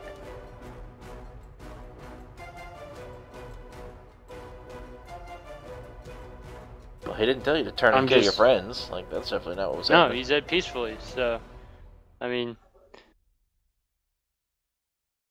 if my friends are fighting somebody else, and Bjorn would try to hit the people fighting the friends, but not magically whatever inclined to work with Nizar. So peacefully, I can't really do, my hands are tied roughly, I mean, from my viewpoint. And Bjorn's just dumbfounded going, why are my friends killing each other? Yes. There you go. Guys, I thought we were doing. This seems like not the idea that we were agreeing upon. Thought we were working together. Just hang. I'm like, what? There's still money to be had if we work together. I don't know. Yeah, it's hitting the fan. Alright, I'm gonna go for bugbear number 2, and I say, Baron, attack this guy! He's our enemy.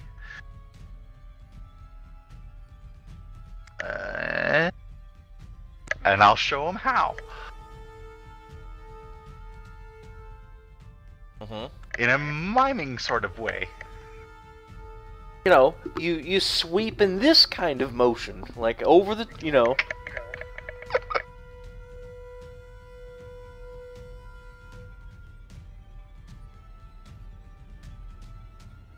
And then, you know, it's the feint, and then the whack-a-mole.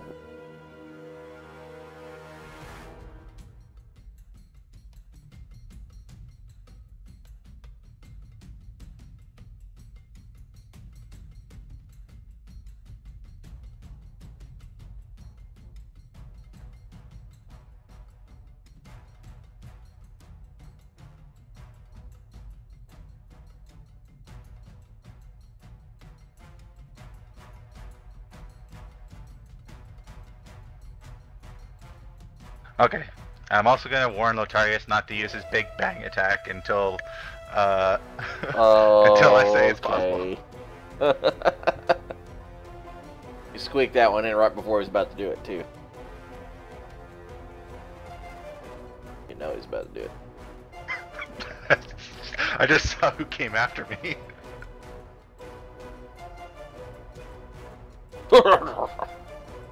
Do the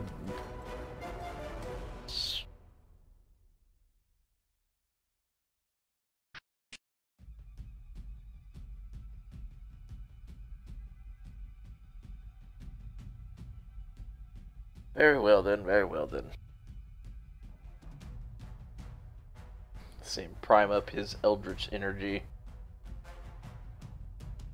He knows bugbears are bad.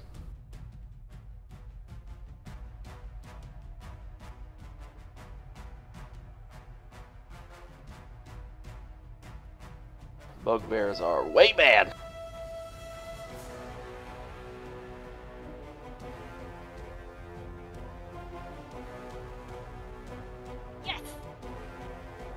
Yeah, so he was channeling, charging up huge amounts of energy, ready to unleash it into a devastating spell as you warned him, no, precision, not, I can't hit the other ones. And so at the last moment, he actually then lets his energy. He drives the energy into a precision strike instead of let forth with the arcane shatter, and with the double fisted Hadoken like motion, just clean cuts this bugbear in half.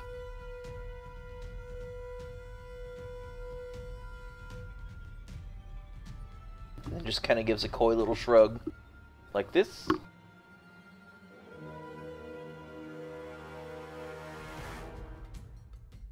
What is Spider 4 going to do?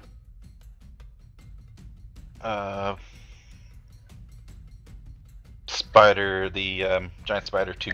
This guy. I'm going to point at Spider 2, so there's no confusion. Locking eyes with the spider, and you direct it with your staff, pointing at Spider 2.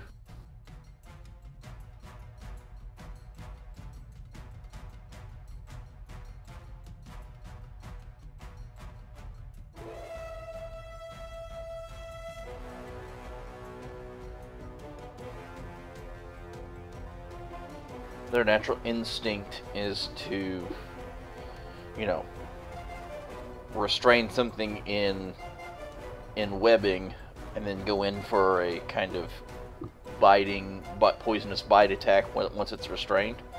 So it's going to shoot its webbing at Spider 2, but also misses. And these spiders aren't doing diddly. They have a good attack roll, they're just not rolling well, so... Just because Compared to last fight, doing nothing is a lot better than kicking our ass. I was about to say, if they were attacking us, they'd be fucking critical. Am I considered to be hidden from our stealth roll earlier, or no?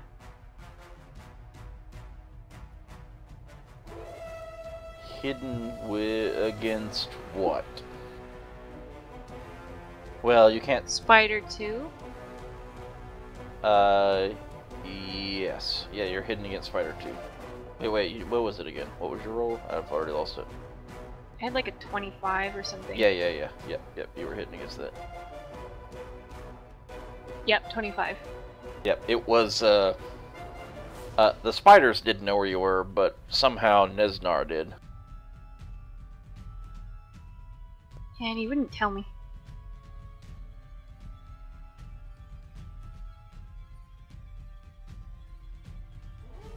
Okay, I'm gonna pop out and try and trick shot.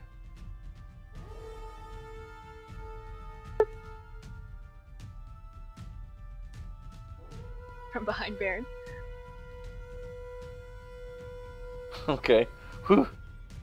That's scary where that trick shot's gonna be coming from. I'm seeing like a slide on the ground about knee height.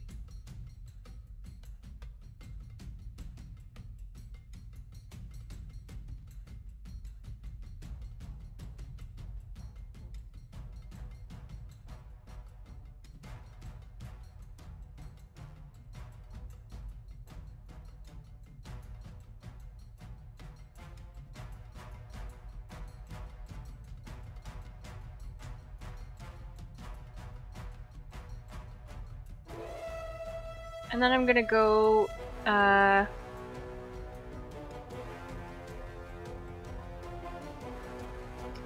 think I'm gonna try and duck and hide behind a pillar.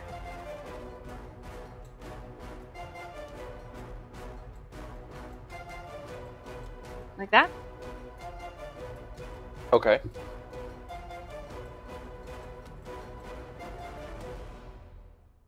And then use your bone. Okay, yep. Yeah, you feel that you are fairly well hidden in your current locale. Alright, keep my staff pointed at the Spider 2.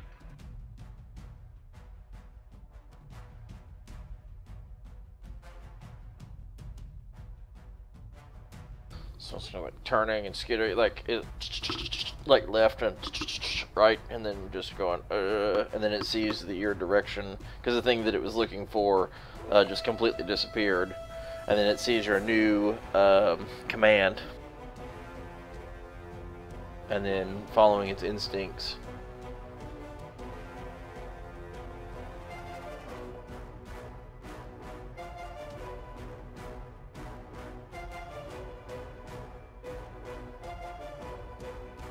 Sweet.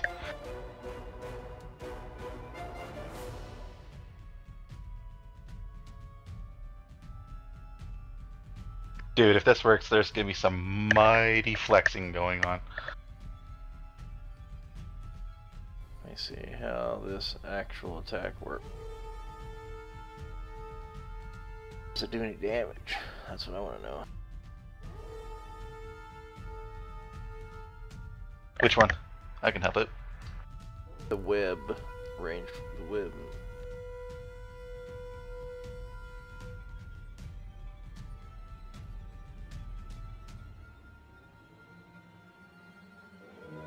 The webbing can be no, it doesn't. No, it doesn't have a damage roll on it. So it's just trying to affect the restrain effect on it.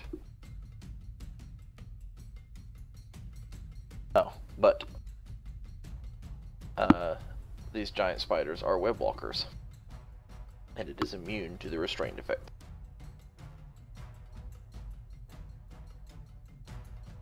Well, that wasted a critical hit. So much for spider instincts. I imagine that giant spiders don't attack other giant spiders all too often.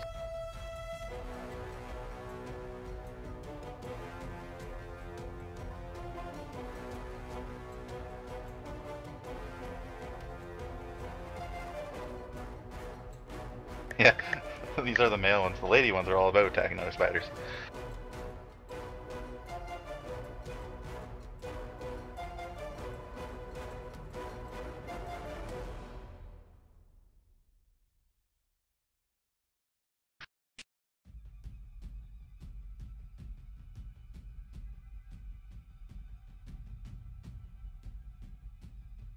The bugbear kind of jumps out from what it's trying to hide from its attempting to be hiding place behind the pillar and takes a swipe at Bairn with its Morning Star, just missing.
So out of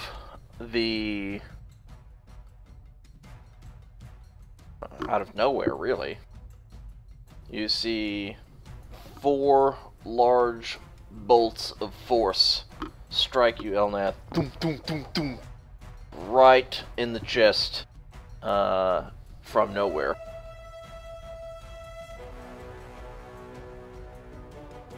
Ow!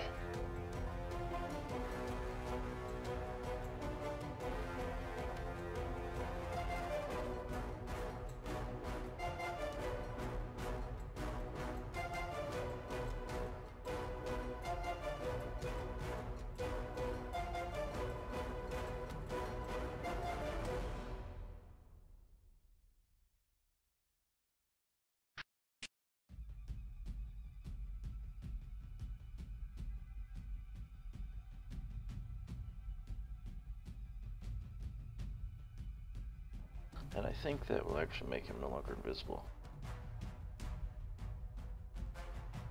Unless it was greater invisibility, in which case we are screwed.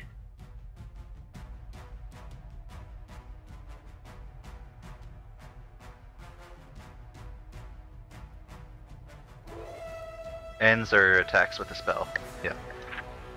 Yep.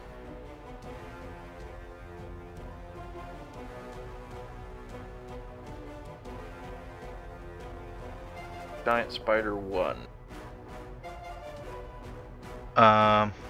Going for Bugbear 1. Now that I see the ineffectiveness of these idiot spiders' webs.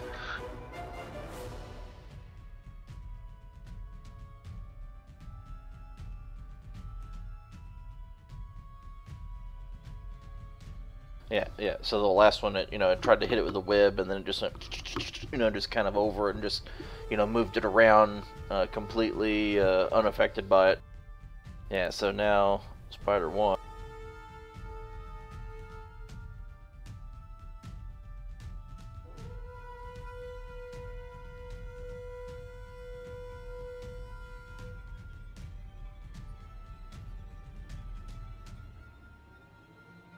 This time they land on their mark, and you can just see, like, and it's just completely surrounded in this web. It's cocooning away, and you see it struggling, one way or the other, trying to break its hold from within the web, but it is in its current position is unable to do so.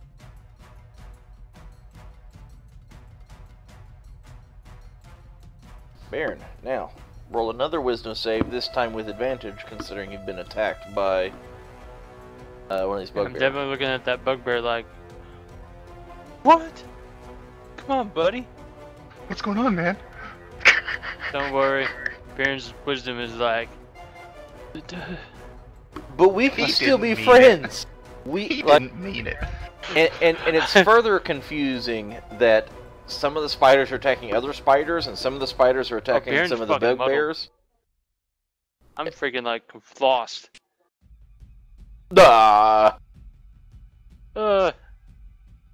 People, I'm trying to reasonably argue to myself that he missed something else and wasn't aiming for me.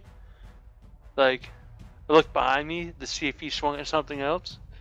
Maybe he Right. swung at that big spider standing beside you. Well, way over there. Way Yeah, over yeah. there.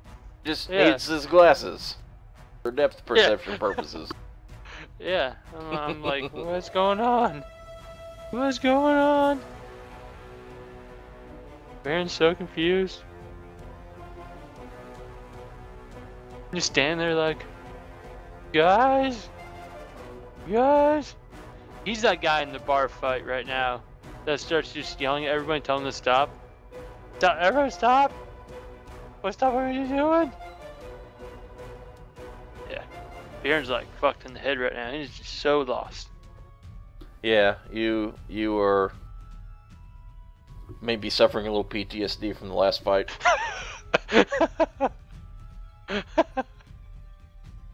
Fighters are attacking everybody. No one looks like they're on the same team. Baron's all fucked up. It's LS turn. Actually.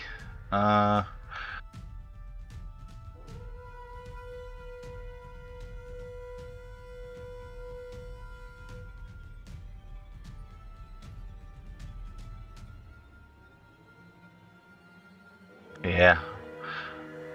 You were viewing that. You can see the video stream of the stream, right? Pardon me? Yeah, I'm watching currently. Yeah, no, the guy asked if we were going to stream it, and I'm just confused by that.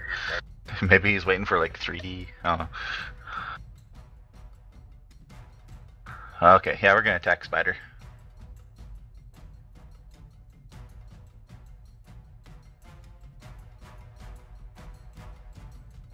Spider number 2. Spider number 2. And again, just trying to show Baron how to hit things. So over the top, just like this. And when they're not looking, the exact same roll again. Exact same rolls. Oh, better damage roll though. Indeed.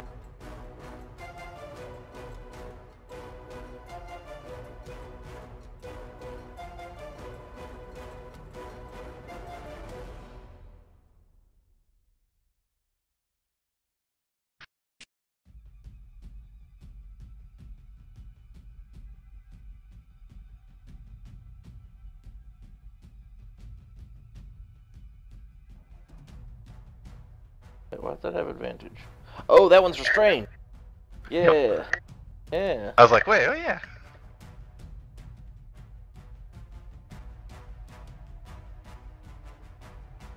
Aw. Just roll a 1. Yep. Oh Yep. man. He didn't have nearly the time to charge up the batteries for this particular Eldritch Energy invoked blast.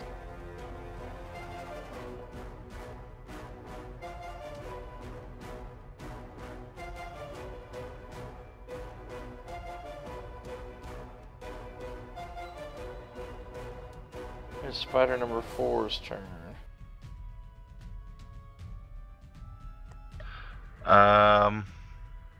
Attack Nesnar.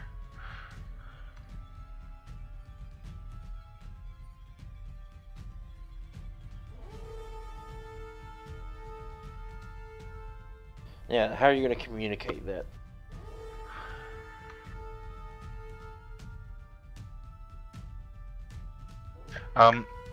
I guess.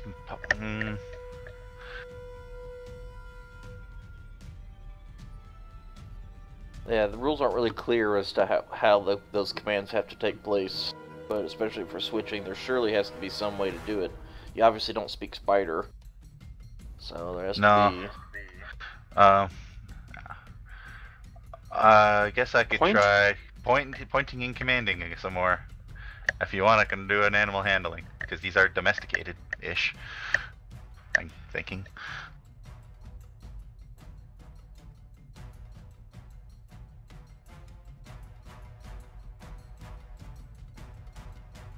Well, the only thing that I think is actually really tricky about this would be the fact that he's in full cover from you behind a pillar. Yeah, that's what I was thinking. Where the others have been in the open, and you can just, through your divine energy, it's the divine energy that is really doing the command. So you're not having to give verbal commands, but you still have to do the direction, right? And you've been able to do that for everything around you, because it's been an open line of sight. Would you have seen at least the direction that the missile had come from? Like, would that be close enough if he pointed in that direction? Yeah, I think we could do an animal handling. I think to see if he could, if it would be enough to direct it to do that, because it is aware of the missiles happening, and it's aware of Nesnar moving there. But the problem is Elneth pointing in the direction of something that's not in, like, at the pillar, right? And that he can't actually. He knows Elneth knows Nesnar is there. He saw him move there. But it'd be like if I'm in one room and going to the other, attack the thing in the other room, without being able to say other room and just pointing at a wall. It'd be difficult, right? So, but with this animal handling check, and then knowing that it was also a previous target, I think that this actually still works out.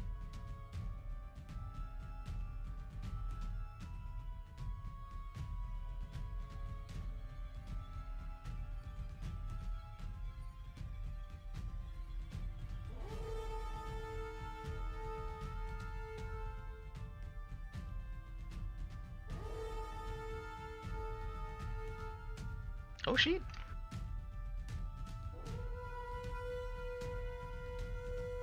Roll that concentration check. Oh, after the damage, I guess.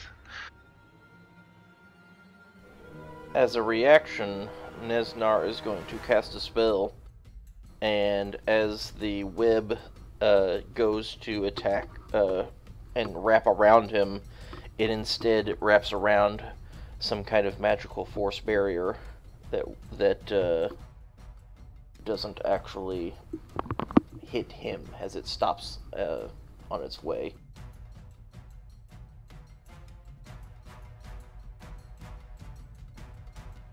Effectively, he casts shield on himself in response to the spider attack,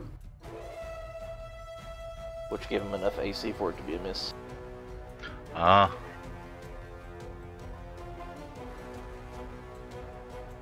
Oh, concentration. It's Merritt's turn. So how fat are these spiders? Can I shoot around one of them? They're huge. Like, not really. No, they themselves are like, it might be if you're prone, you might be able to get underneath them. It's something that's, but like, if you're trying to think about like, could you shoot number 2 through number 1? No, you wouldn't be able to do that. Okay, 'Cause even if you were prone and could shoot under it, you couldn't get the angle to up from underneath to be able to hit it.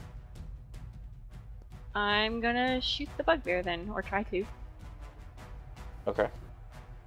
Yeah, you are about as advantaged as one can be at attacking said bugbear. It is both restrained, unable to move, and you're hidden from it.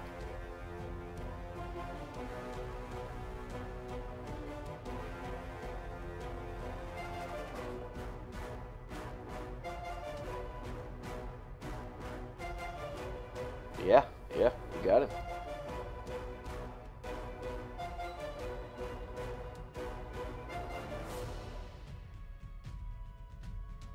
Ooh. That's pretty decent.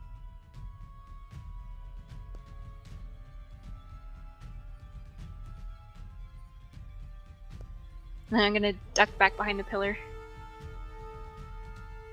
Okay.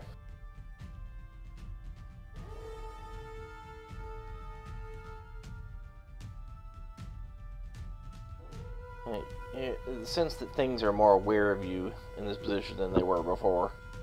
You probably shouldn't have announced your sneaking. I'm gonna go sneak now, bye!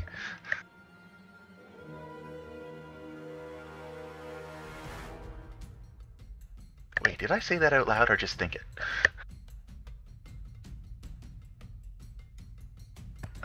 Which one's 3? The one that's right next to, right in front of you. Number 2. Number 2.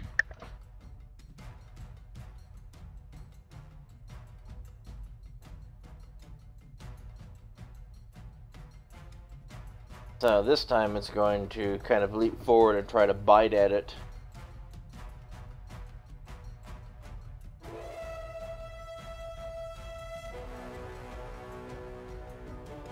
For tons of damage.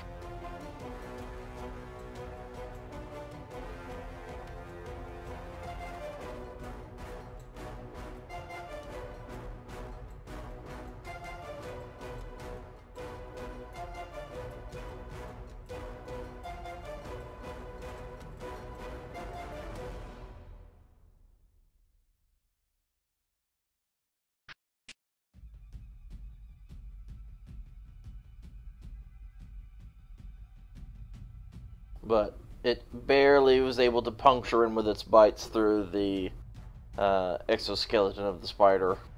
And then it unleashed its venom, and the poison took hold and killed the spider.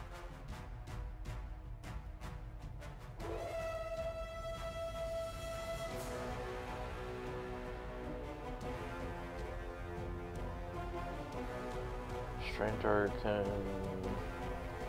Okay.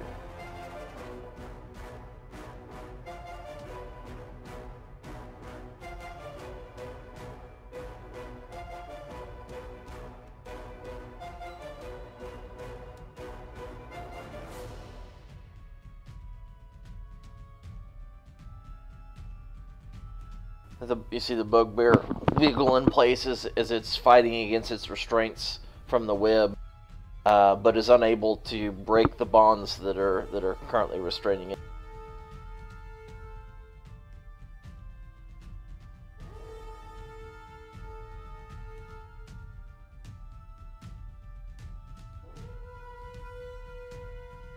Is he still restrained then? So I just don't see the dealie on him. Yeah, his still has effects restrained on him. Huh, I Bugbear. just don't see it.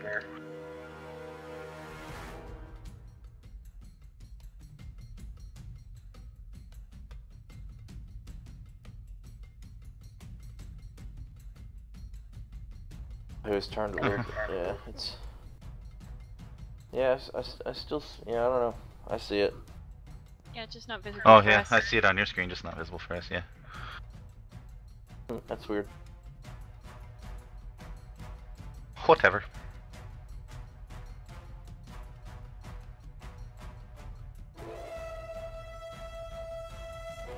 Oh, what the hell is this asshole gonna do?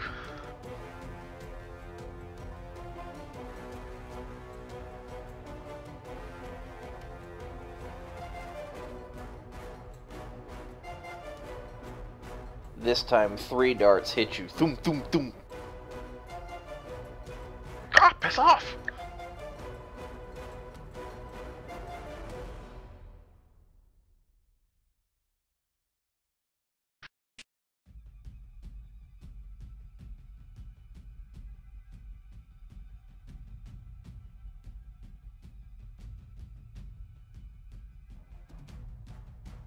Okay, getting a little bit more worse for the wear. I'm gonna point at the bugbear again. Still resolve in my strategery.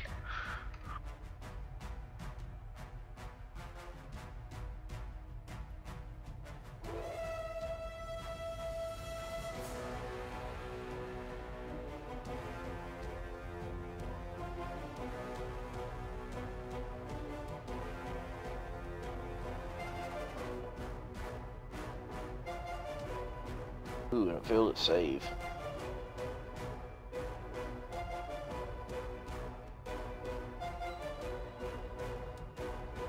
So as the spider kind of leaps onto it and takes a bite out of its shoulder, you can see the fangs sink into the actual skin, and you see like a pulse of like goo come out of the wound that has a dark green color to it that was injected from the fangs of the spider, and you can just see it kind of convulse, get the shakes, and then fall over.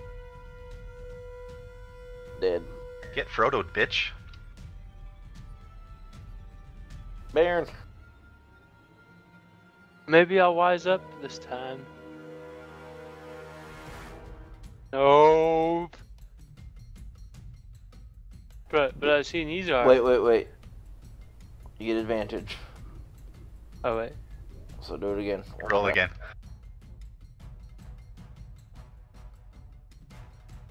Yeah, since you've seen him and you've seen him attack Elnath, your suggestion ends, and you're capable of moving and acting. Yay! Yay! Let's see. 10, 20, 30. Buddy, old pal, what are you doing hiding over there? Let me come help you. La, la, la. Roll a deception could- check. Yeah.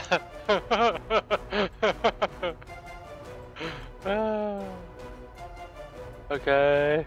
Yeah. Never receiving. No, Yeah. not particularly deceiving.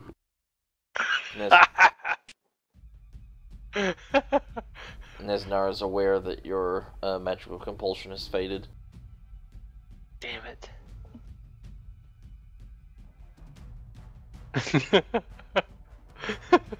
Buddy, oh pal, let me come help you out there, buddy.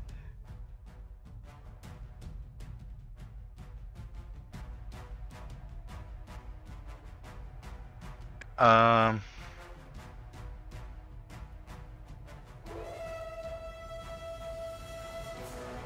just trying to figure out why the spiders aren't attacking me. What's it?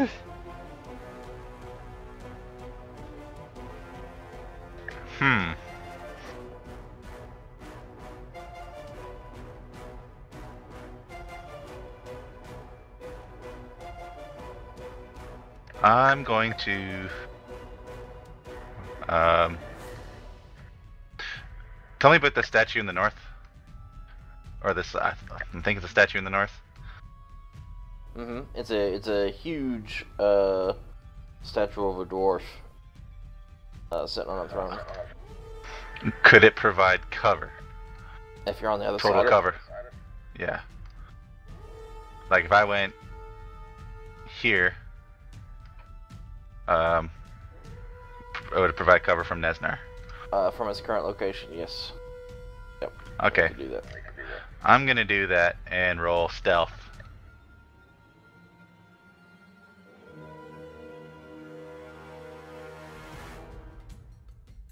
Okay.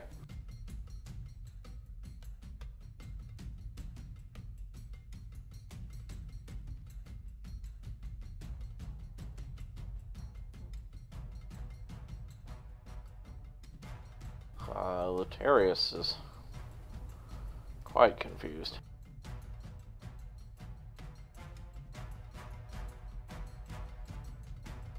Seen spiders attack things. Nothing left. Spider killed another spider. Let's have him roll. See what he thinks with it.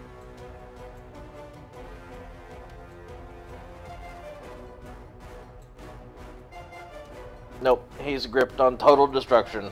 He rolled poorly.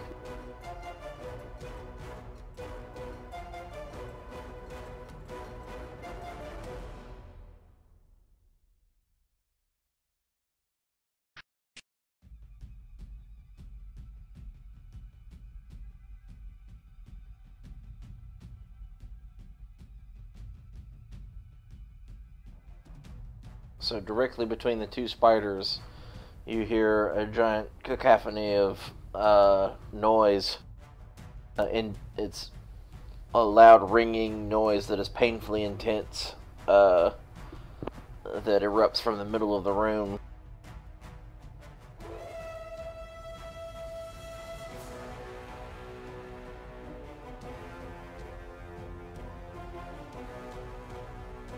My palm is so deep into my face right now.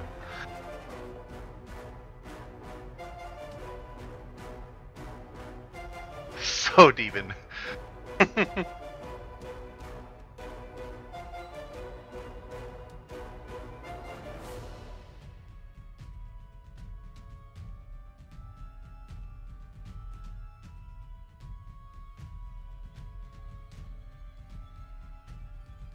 Oh damn it! I didn't do that right. I don't think.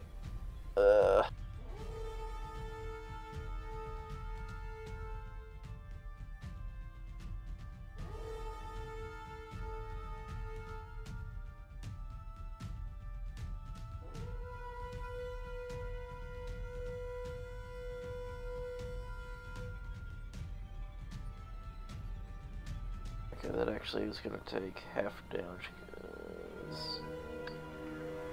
6 saving throw. Yeah, the one already said half. Yeah, it did. Sure did. Yep, half. Okay, good. Make sure, because I rolled both the saves first, and I was afraid that it wouldn't do it, but it did. It kept all that information. So. Yeah, woo.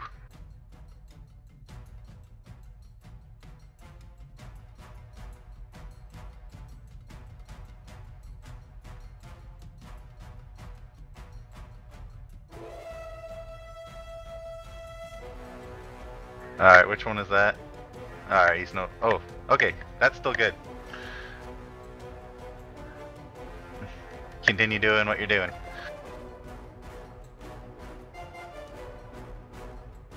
No commands given.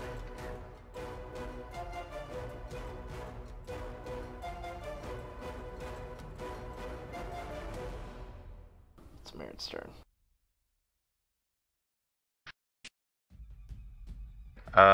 So that was a shatter, right? Yes. Alright, so I'm gonna yell out, Lotarius, you idiot! We gotta kill the spiders now. We had to kill the spiders anyway.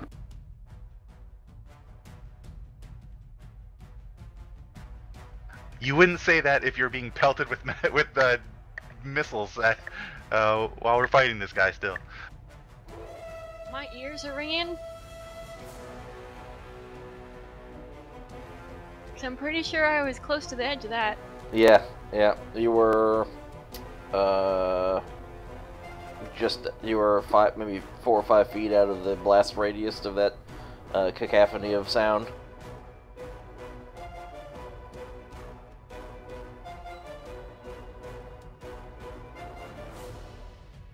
Okay, so we're attacking the spiders now?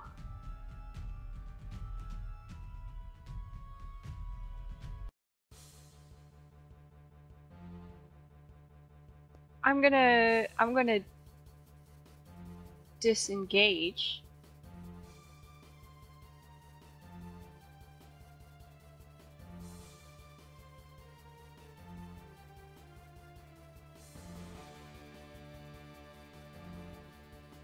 Gotta think about where to go.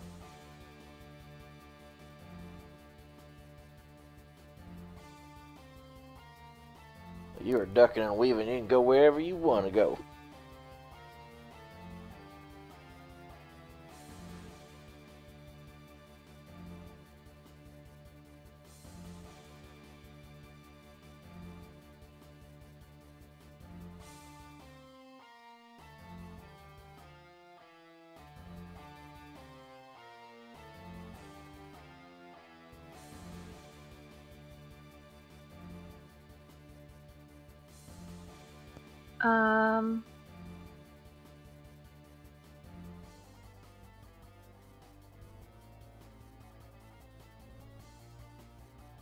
I'm gonna shoot the giant spider number 1 from here. Okay.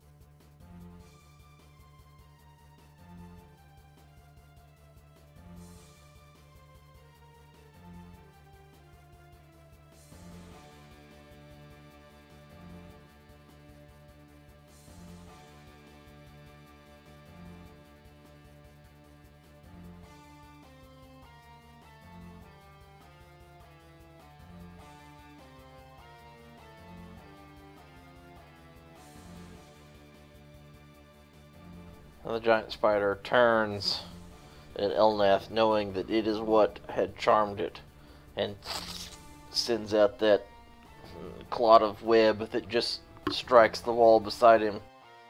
Then it skitters towards you. Okay, well, now that it's bad, take my swing. Bat spider. Not what Daddy told you. Man, my main end of the staff is very... Oh, I've been holding the staff upside down, you guys. Oh, yeah, upside down. It's just counterbalanced. All wrong. All wrong.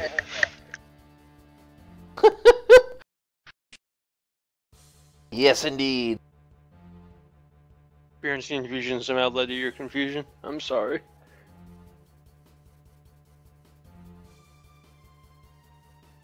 Alright, I'm gonna leave one of those.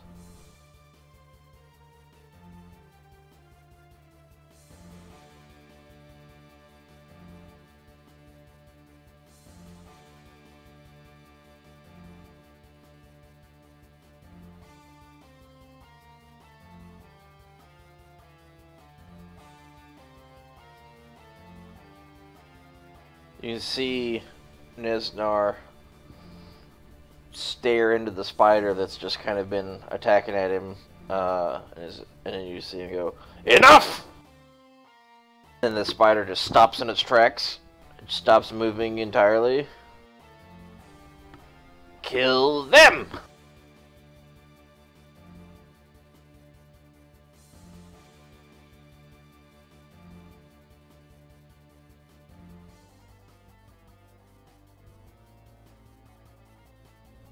Nizar sounds kind of pissed. Nesnar. Nesnar.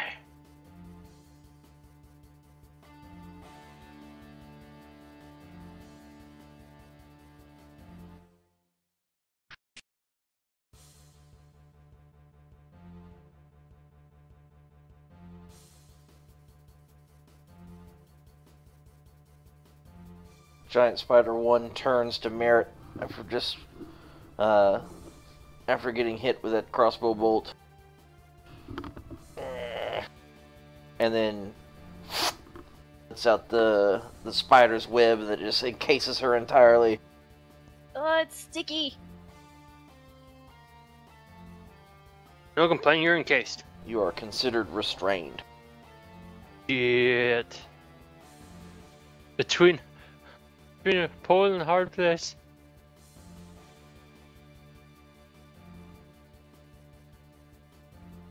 We've seen mechanically that applies advantage attacks against you, but all the things. So your speed is 0. Can't benefit from any bonus to speed. Attack rolls against have advantage. The attack rolls you make have disadvantage, and you have disadvantage on dex saving throws.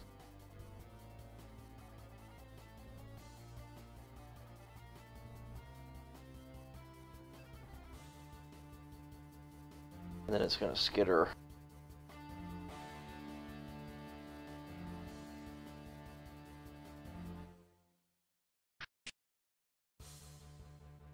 Over here.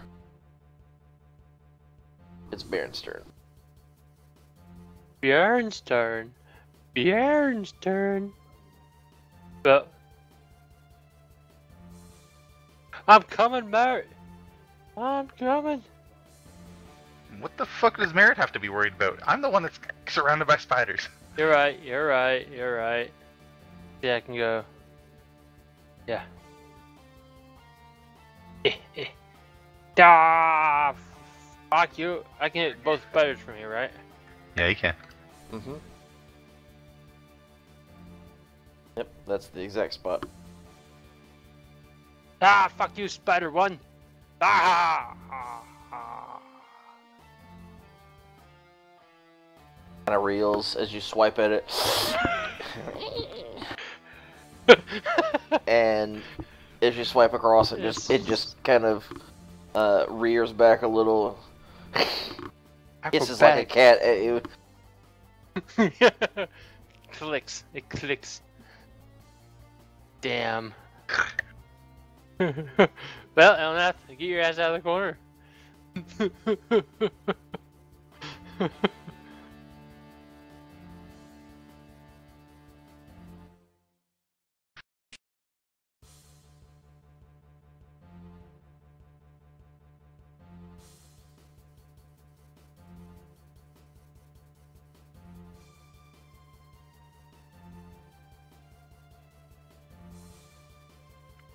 Alright.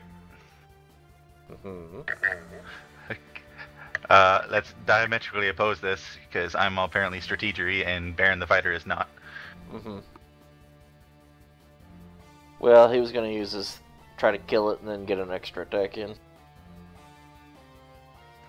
With his current position. Oh, what the hell? Mm-hmm. No, guys, I did have it the right way. Stupid directions. You had it sideways. It wasn't upside down, you had it sideways. You were trying to roll it over the top like a rolling pin to try to attack instead of swinging it. And Bjorn thought he was bad with a flail. There we go. Jeez. Wow, oh, Yeah, back in. that was Baron Flail-esque.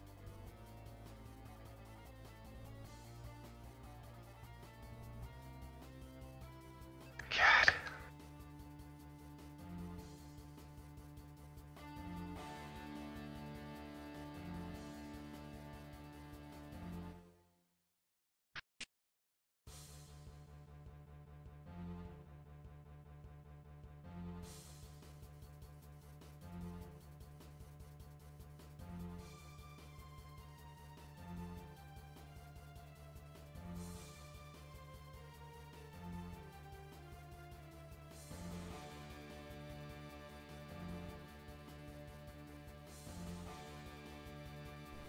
Don't worry, Elnath. Monteris is here to save the day. He's the one that ruined the day.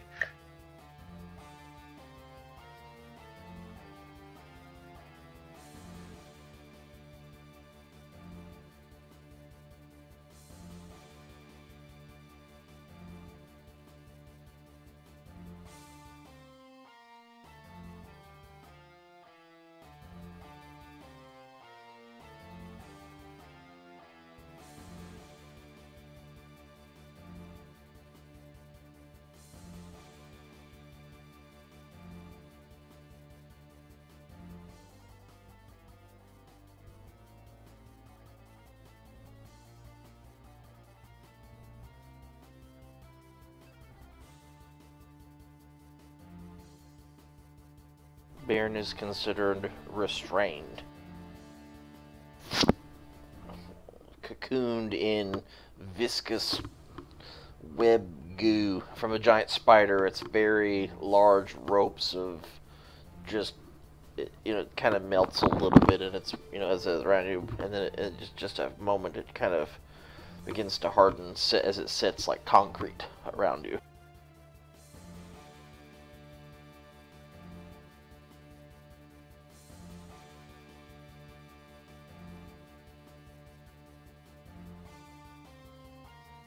Crap. Merritt, is your turn. You can attempt to break free of the restraint. Yeah, I was gonna say, can I use with my a, dagger to try to cut it? You can't actually move, since you get your crossbow in hand, right? You can't actually move to get to the dagger. You'd have to kind of break loose to do so, which would take a strength check. Okay. Just a straight strength? Yeah, you can technically get an attack off, but those attacks are at disadvantage. But yeah, it would be just straight strength check. Oh! So you spend your turn breaking free of the bonds, and you just summon. You don't like being caught up in this tight little corner, and all of this mess, especially the fight that you guys had just finished going through, and you just She-Hulk yourself out of these bonds, and then they just break and then fall around you. Do I still get a bonus action? Or movement? Let me see. Let's see. Was it as an act? Yeah, you can get a bonus action, but your movement you would not. You could do a bonus action though. Okay.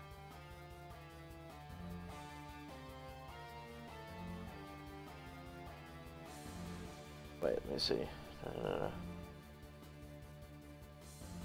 Because you're restrained, your speed is actually 0 this turn. Yes, so no, you can't. Even though you broke the restraint, your speed was 0 for this turn. Okay.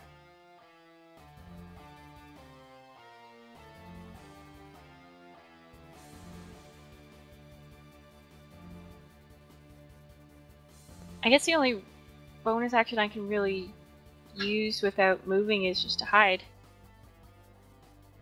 Oh yeah, I could dash. No. Huh?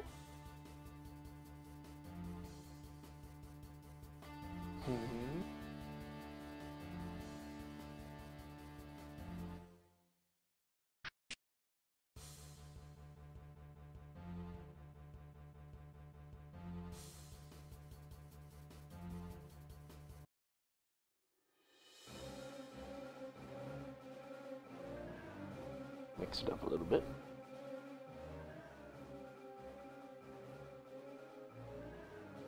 Okay, I'll dash to there. Yep, you have the opportunity to bonus action. Wait, though, that doesn't actually work out because your speed is 0. So your dash lets you move your movement speed. Oh, loophole. Okay. I'll just hide then.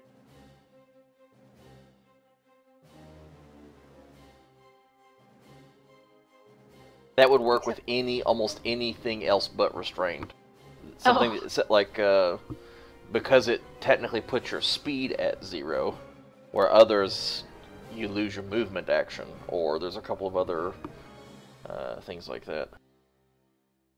Right.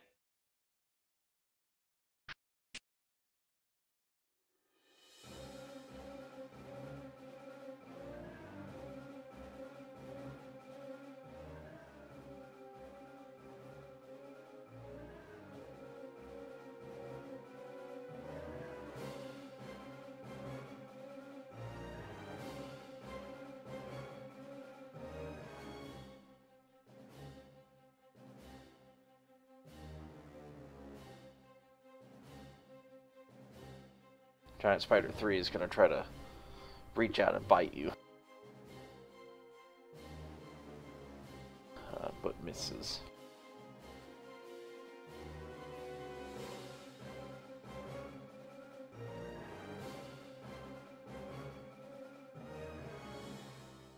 that's way too far.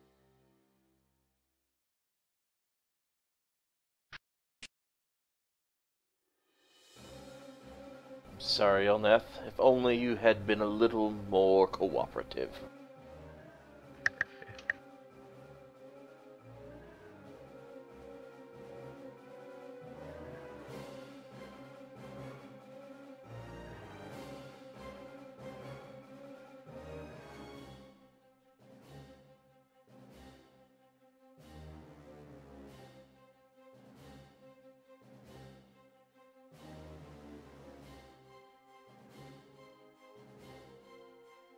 Two missiles strike out, and Elneth falls unconscious. And the third one, which was heading towards Elneth, kind of arcs back around and is guided towards Baron's back as he's stuck there restrained. It just hurts a little bit.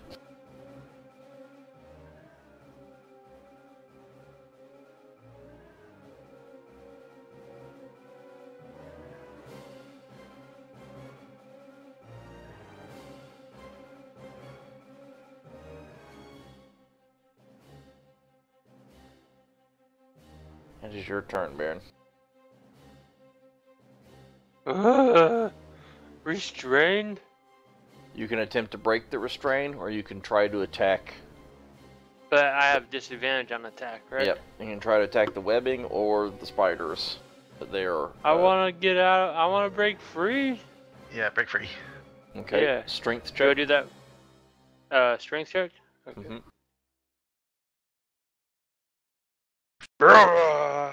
Yeah, and you manage to just concentrate and kind of push and like move your shoulders, rotate your shoulders a little bit as you kind of try to expand your elbows, just to try to feel where the weak parts are, and then kind of move in a position where you kind of hunch, and then kind of burst up in a fast expanding motion, and you just straight manhandles break these rope-like web that has kind of been keeping you restrained.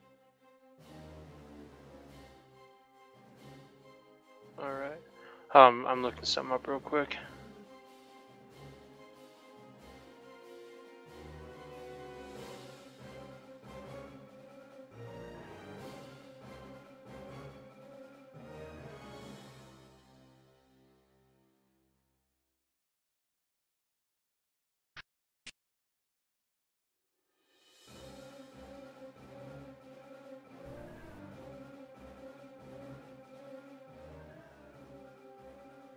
Starting to run out of some of the higher level spell slots, though.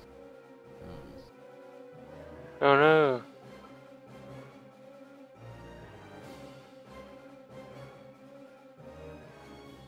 Let's see. Well, that one's down. That one's down.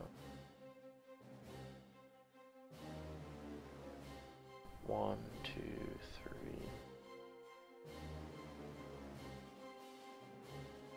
4th one's down. Okay, so.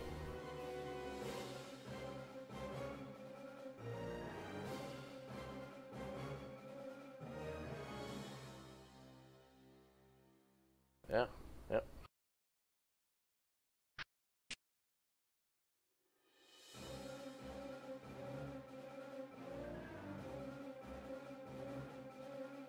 What are you looking up, Ben?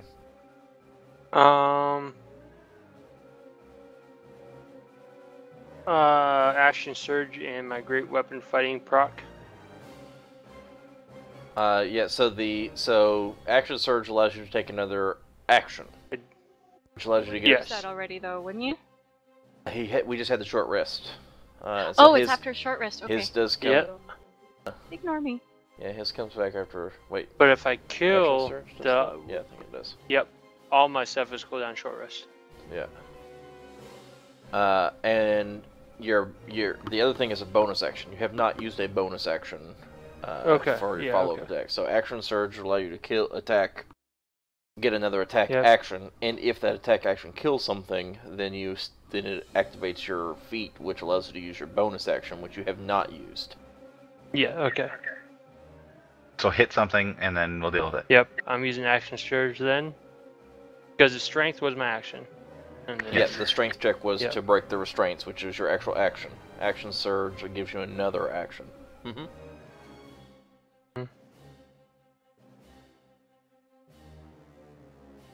if I hit something. That's a big if.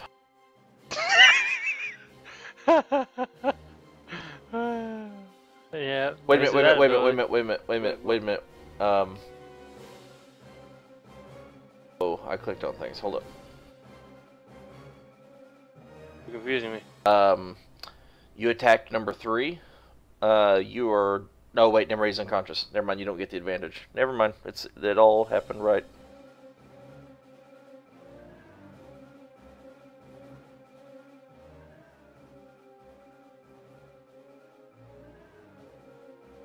Solitarius half left. Yeah, let's try this.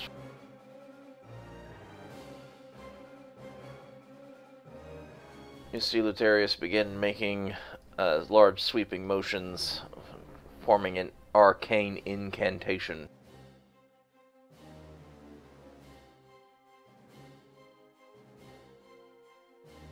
Jazz hands or crown of something.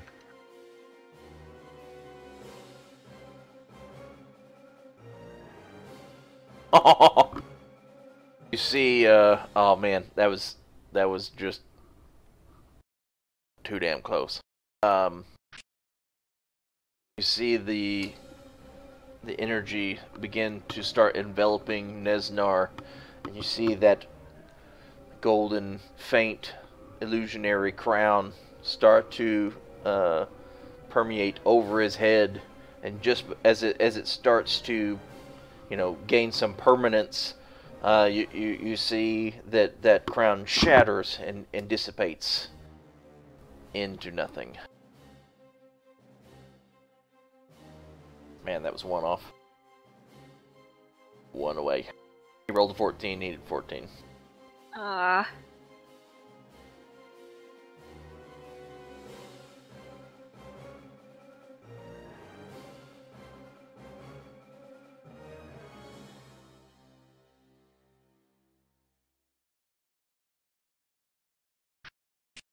Is Spider Ford not charmed anymore?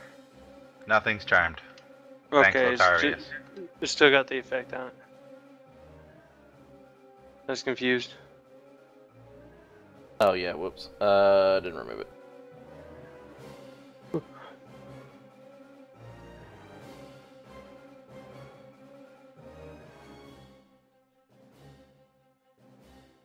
Oh. That one is piercing damage, so that would be modulated by that. Roll a Constitution saving throw. Oh. Yay! Something I should be good at. Yep. You see as the spider leaps on you and takes a bite into you, you can see the poison attempt to enter into your system, but after all of your rugged training and just sheer will of physical force, it takes has no effect against you. No effect. It is Merritt's turn.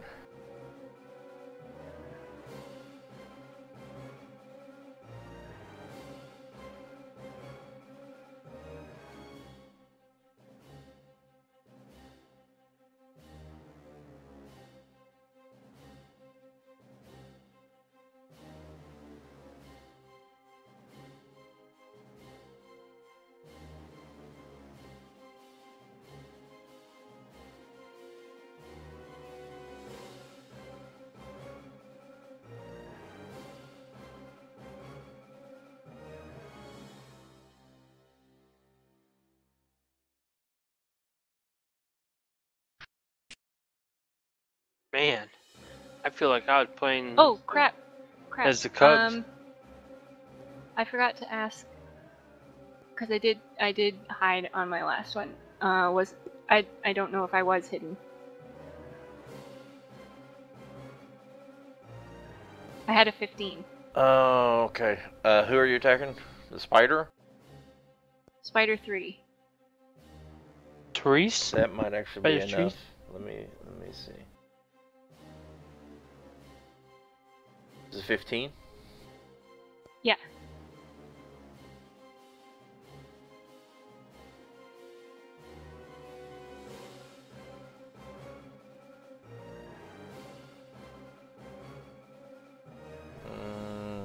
Yep, that's enough. Okay, so I'll just roll another regular attack again. Yeah, go ahead and do that.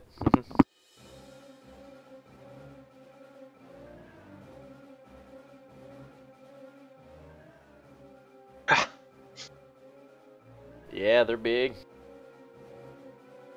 They're not too hard to hit. You're more concerned like all those sticky bits on your crossbow caused your bolt to be untrue the last time. That's not the case.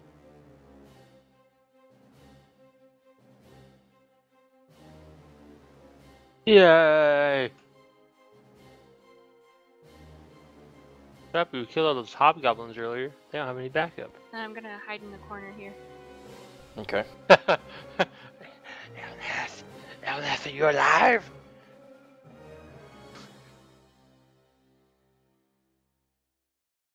What is your count, Elneth, for? Are you 1 and 1 or I'm totally I'm missing. just one. Just one success.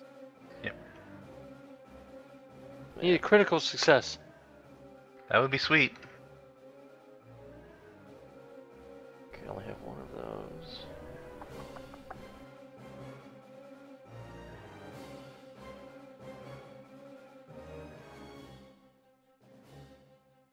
Oh, I think, how evil is he? Okay.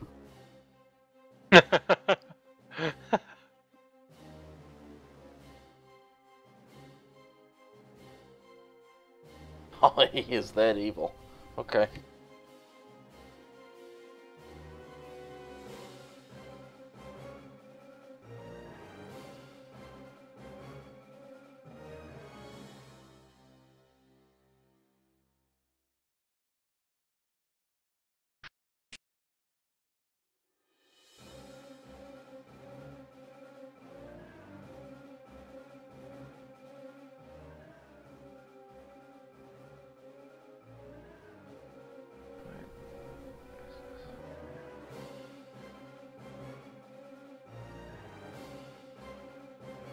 No. Okay, that doesn't work. Oh, that doesn't work. He's not that evil. If he was No. that evil, he'd make it work. Yeah, if he was that evil, he would just instantly kill Olnath, and I don't want to do that.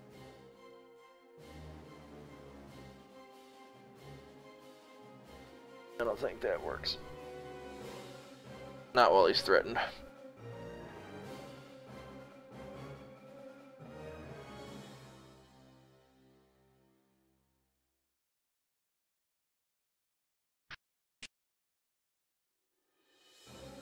Yeah, so what he's going to do is, you see him raise his spider staff, and he's going to let forth some more magic missiles, and he's going to say, Baron that is hard to hit, 2 for you.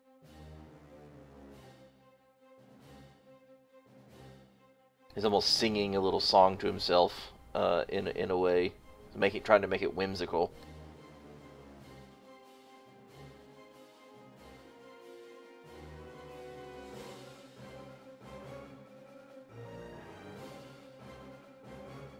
And for your insolence, 1 to revel in your misery. Rat bastard.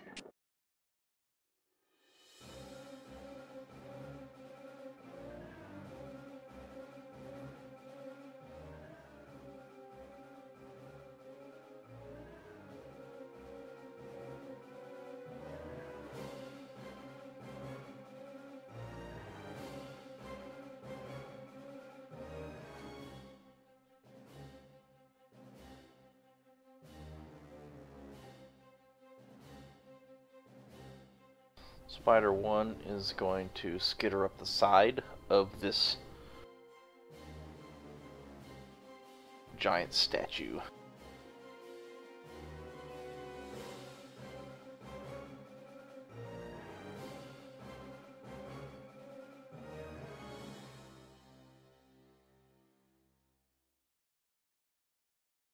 turn and try to bite Baron from behind. Bastard. It's Baron's turn. Ugh. We're gonna hit something this time, boys. Oh yeah. Yeah, he is. One away from the crit.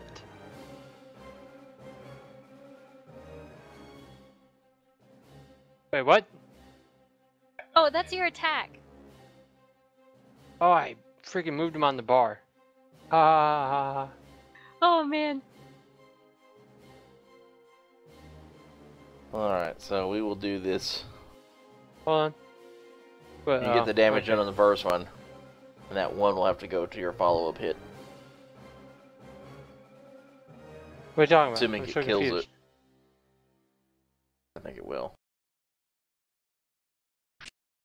Oh, you said roll the damage? Yeah, the damage. Yes. Yeah, the damage Oh, on okay. Giant Spider 1. Which kills it, and then your follow-up attack from your feet would be the automatic miss. Okay. That's fair. End of turn.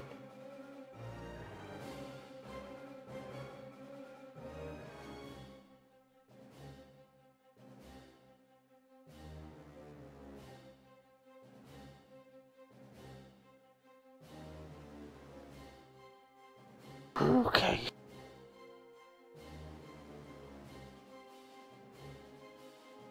LF's death save. 2 failures.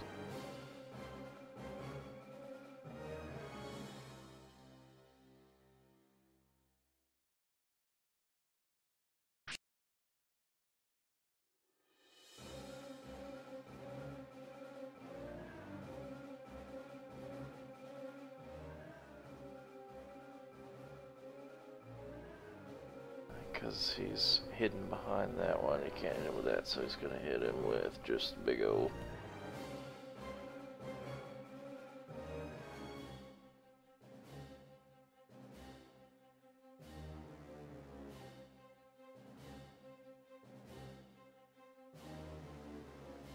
Ooh.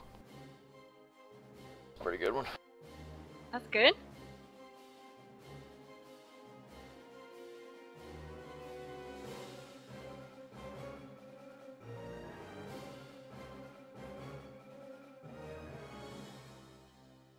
You hear Nesnar cackle. Spider! Kill the insolent bastard!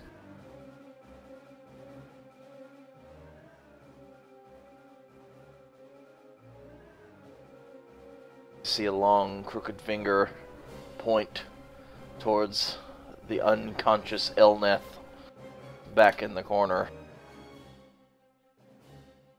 As the spider skitters up along the statue, trying to plant itself on the other side of Baron. As it takes a step forward, moved out of Baron's threatened space.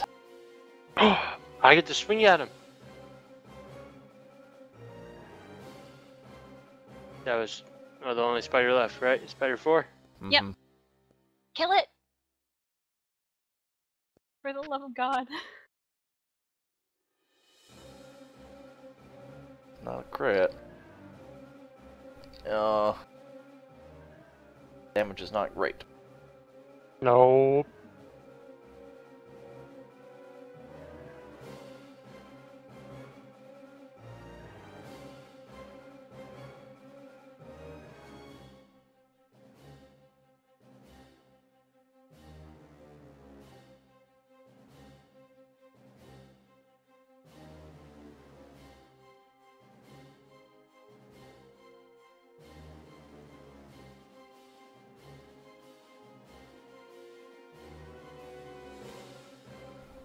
At its master's command, the giant spider leaps onto Elneth, and you can see it take a bite directly into the side of his face, already wounded and down.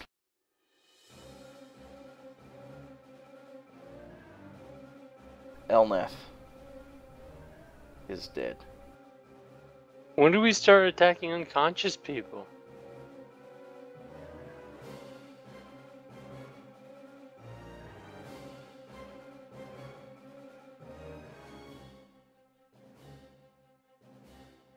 It's Merritt's turn.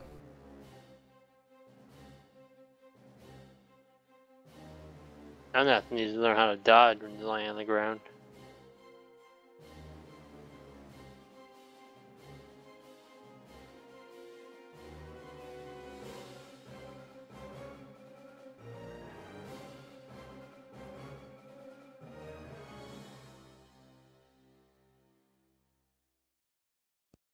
Okay, my first question is, am I hidden? I honestly... I had a 12.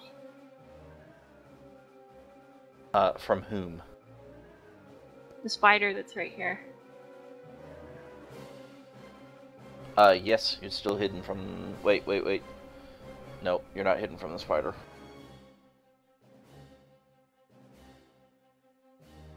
Nope, sorry.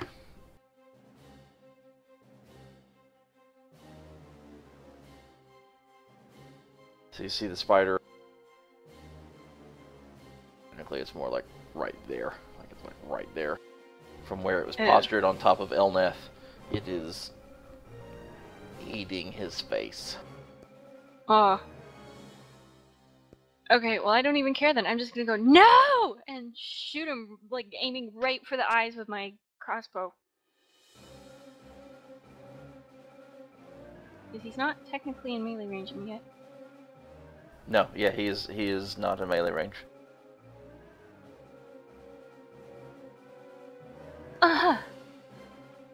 With the tears that are clouding your vision, seeing the devastation happen to your beloved friend, even your rage as your hands shaking as you try to fire the crossbow, just in pure retribution. Just the emotions that grasping you just make it impossible to actually get any kind of aim. And despite its monstrous size, you manage to miss with your crossbow bolt clanging against the wall beside it.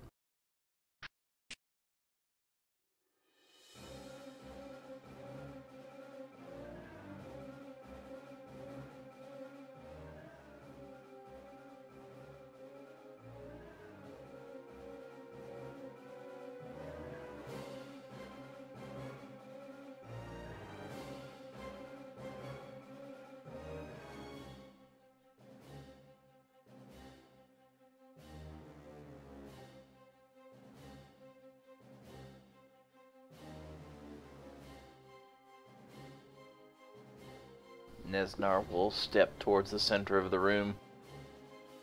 Do you not see how folly it is to fight pure power?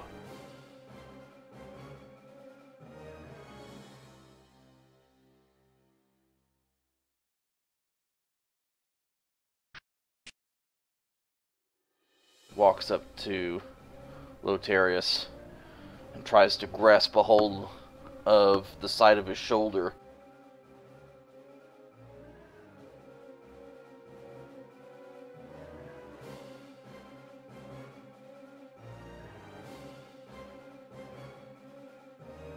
Grasps the side of his shoulder, and you can see and hear the buzzing sound come from his hand as a strong pulse of lightning flickers from his fingertips into the side of Lotarius' shoulder. He's just kind of shocked.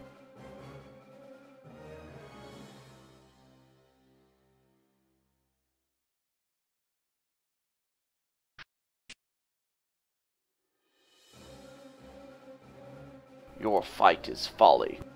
You will all fall today. It's Baron's turn.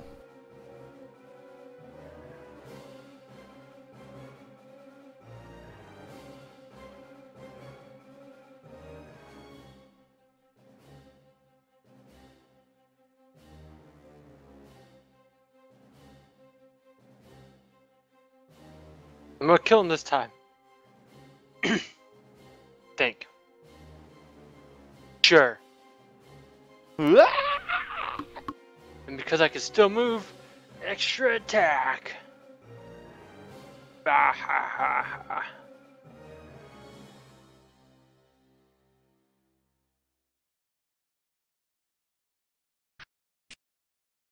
Ah, ha, ha. Baron, no, wait. Yeah, doesn't work, motherfucker. Me. Should We have paid up. Should have paid up.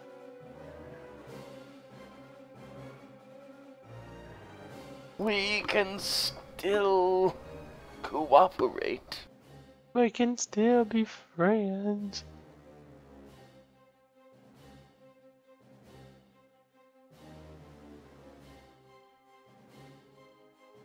Lotarius, here in melee range, kind of outside of his comfort area, thinks for a moment to grab for the cudgel,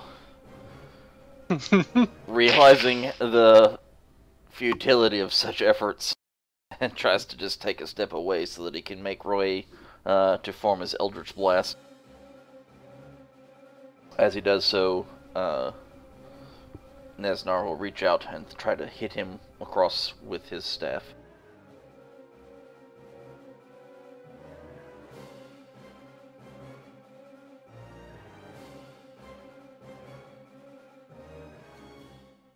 He actually hit him.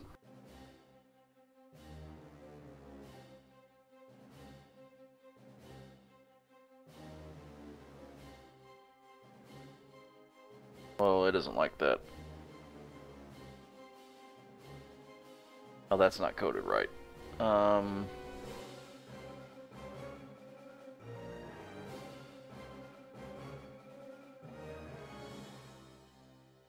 Yeah, that actually gets an that actually throws up an error. I'll just roll it. Errors, you say?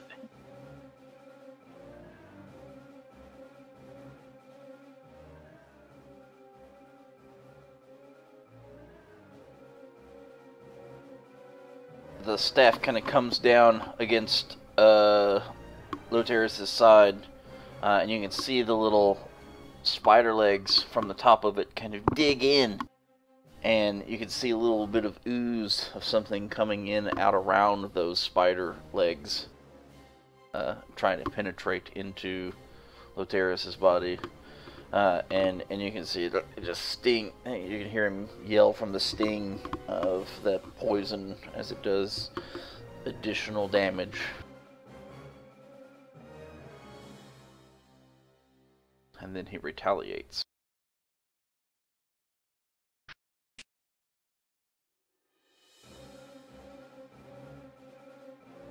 With great anger and anguish.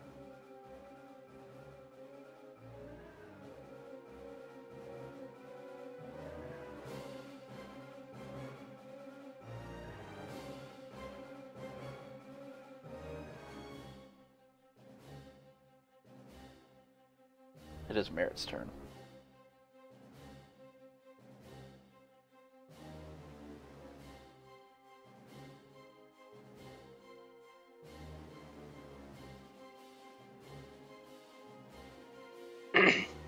I'm gonna fast hands a bolt into the vial of acid. Mm-hmm.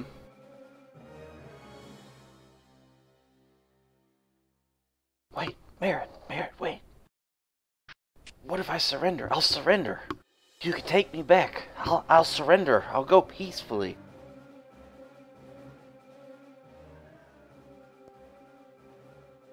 You killed Elnath, you son of a bitch.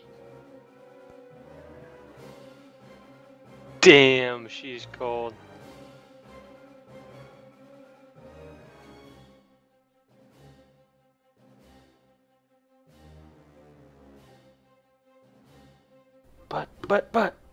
But I surrendered. That'd be Goodness. evil.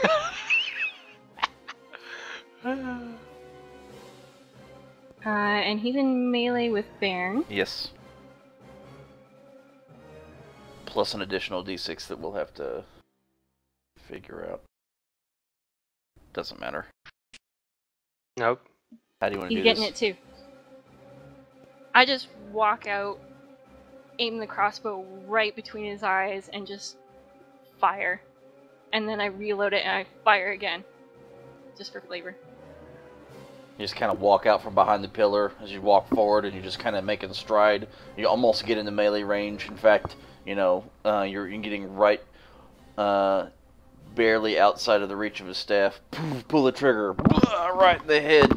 And then, without even looking or knowing what's going on, you reload. You quick reload, and then you take another step forward. And and you do so with lightning quickness. So even though the bolt has struck him right in the head, and he's kind of stuck in that frozen Looney Tunes kind of haven't looked down yet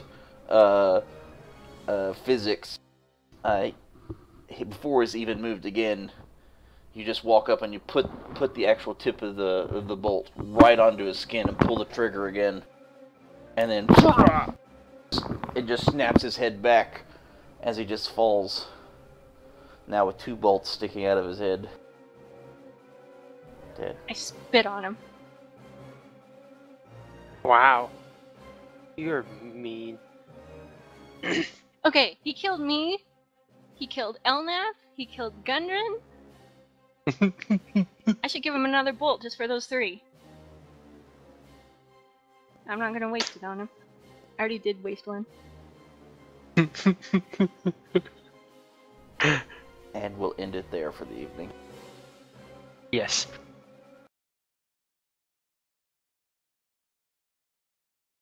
Well, we lost Elnath. Boys and girls.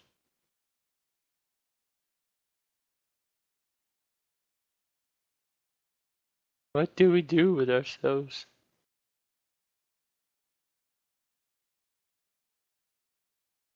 We'll end it there. We have vanquished the very elusive nuisance that is the black spider. Now we need to resolve our emotions, as well as decide if this cave matters to us at all. It as far as exploring, throughout the depths to find certain things, or what would our next course of actions be? How will that set us forward? And that will take place on our next session.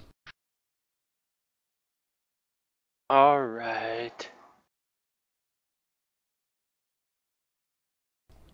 And for those of you that are watching from afar, I appreciate your attendance, and Oh man. hope that this very Poor suspenseful Elnath. into Got eaten by the the- creatures he loved.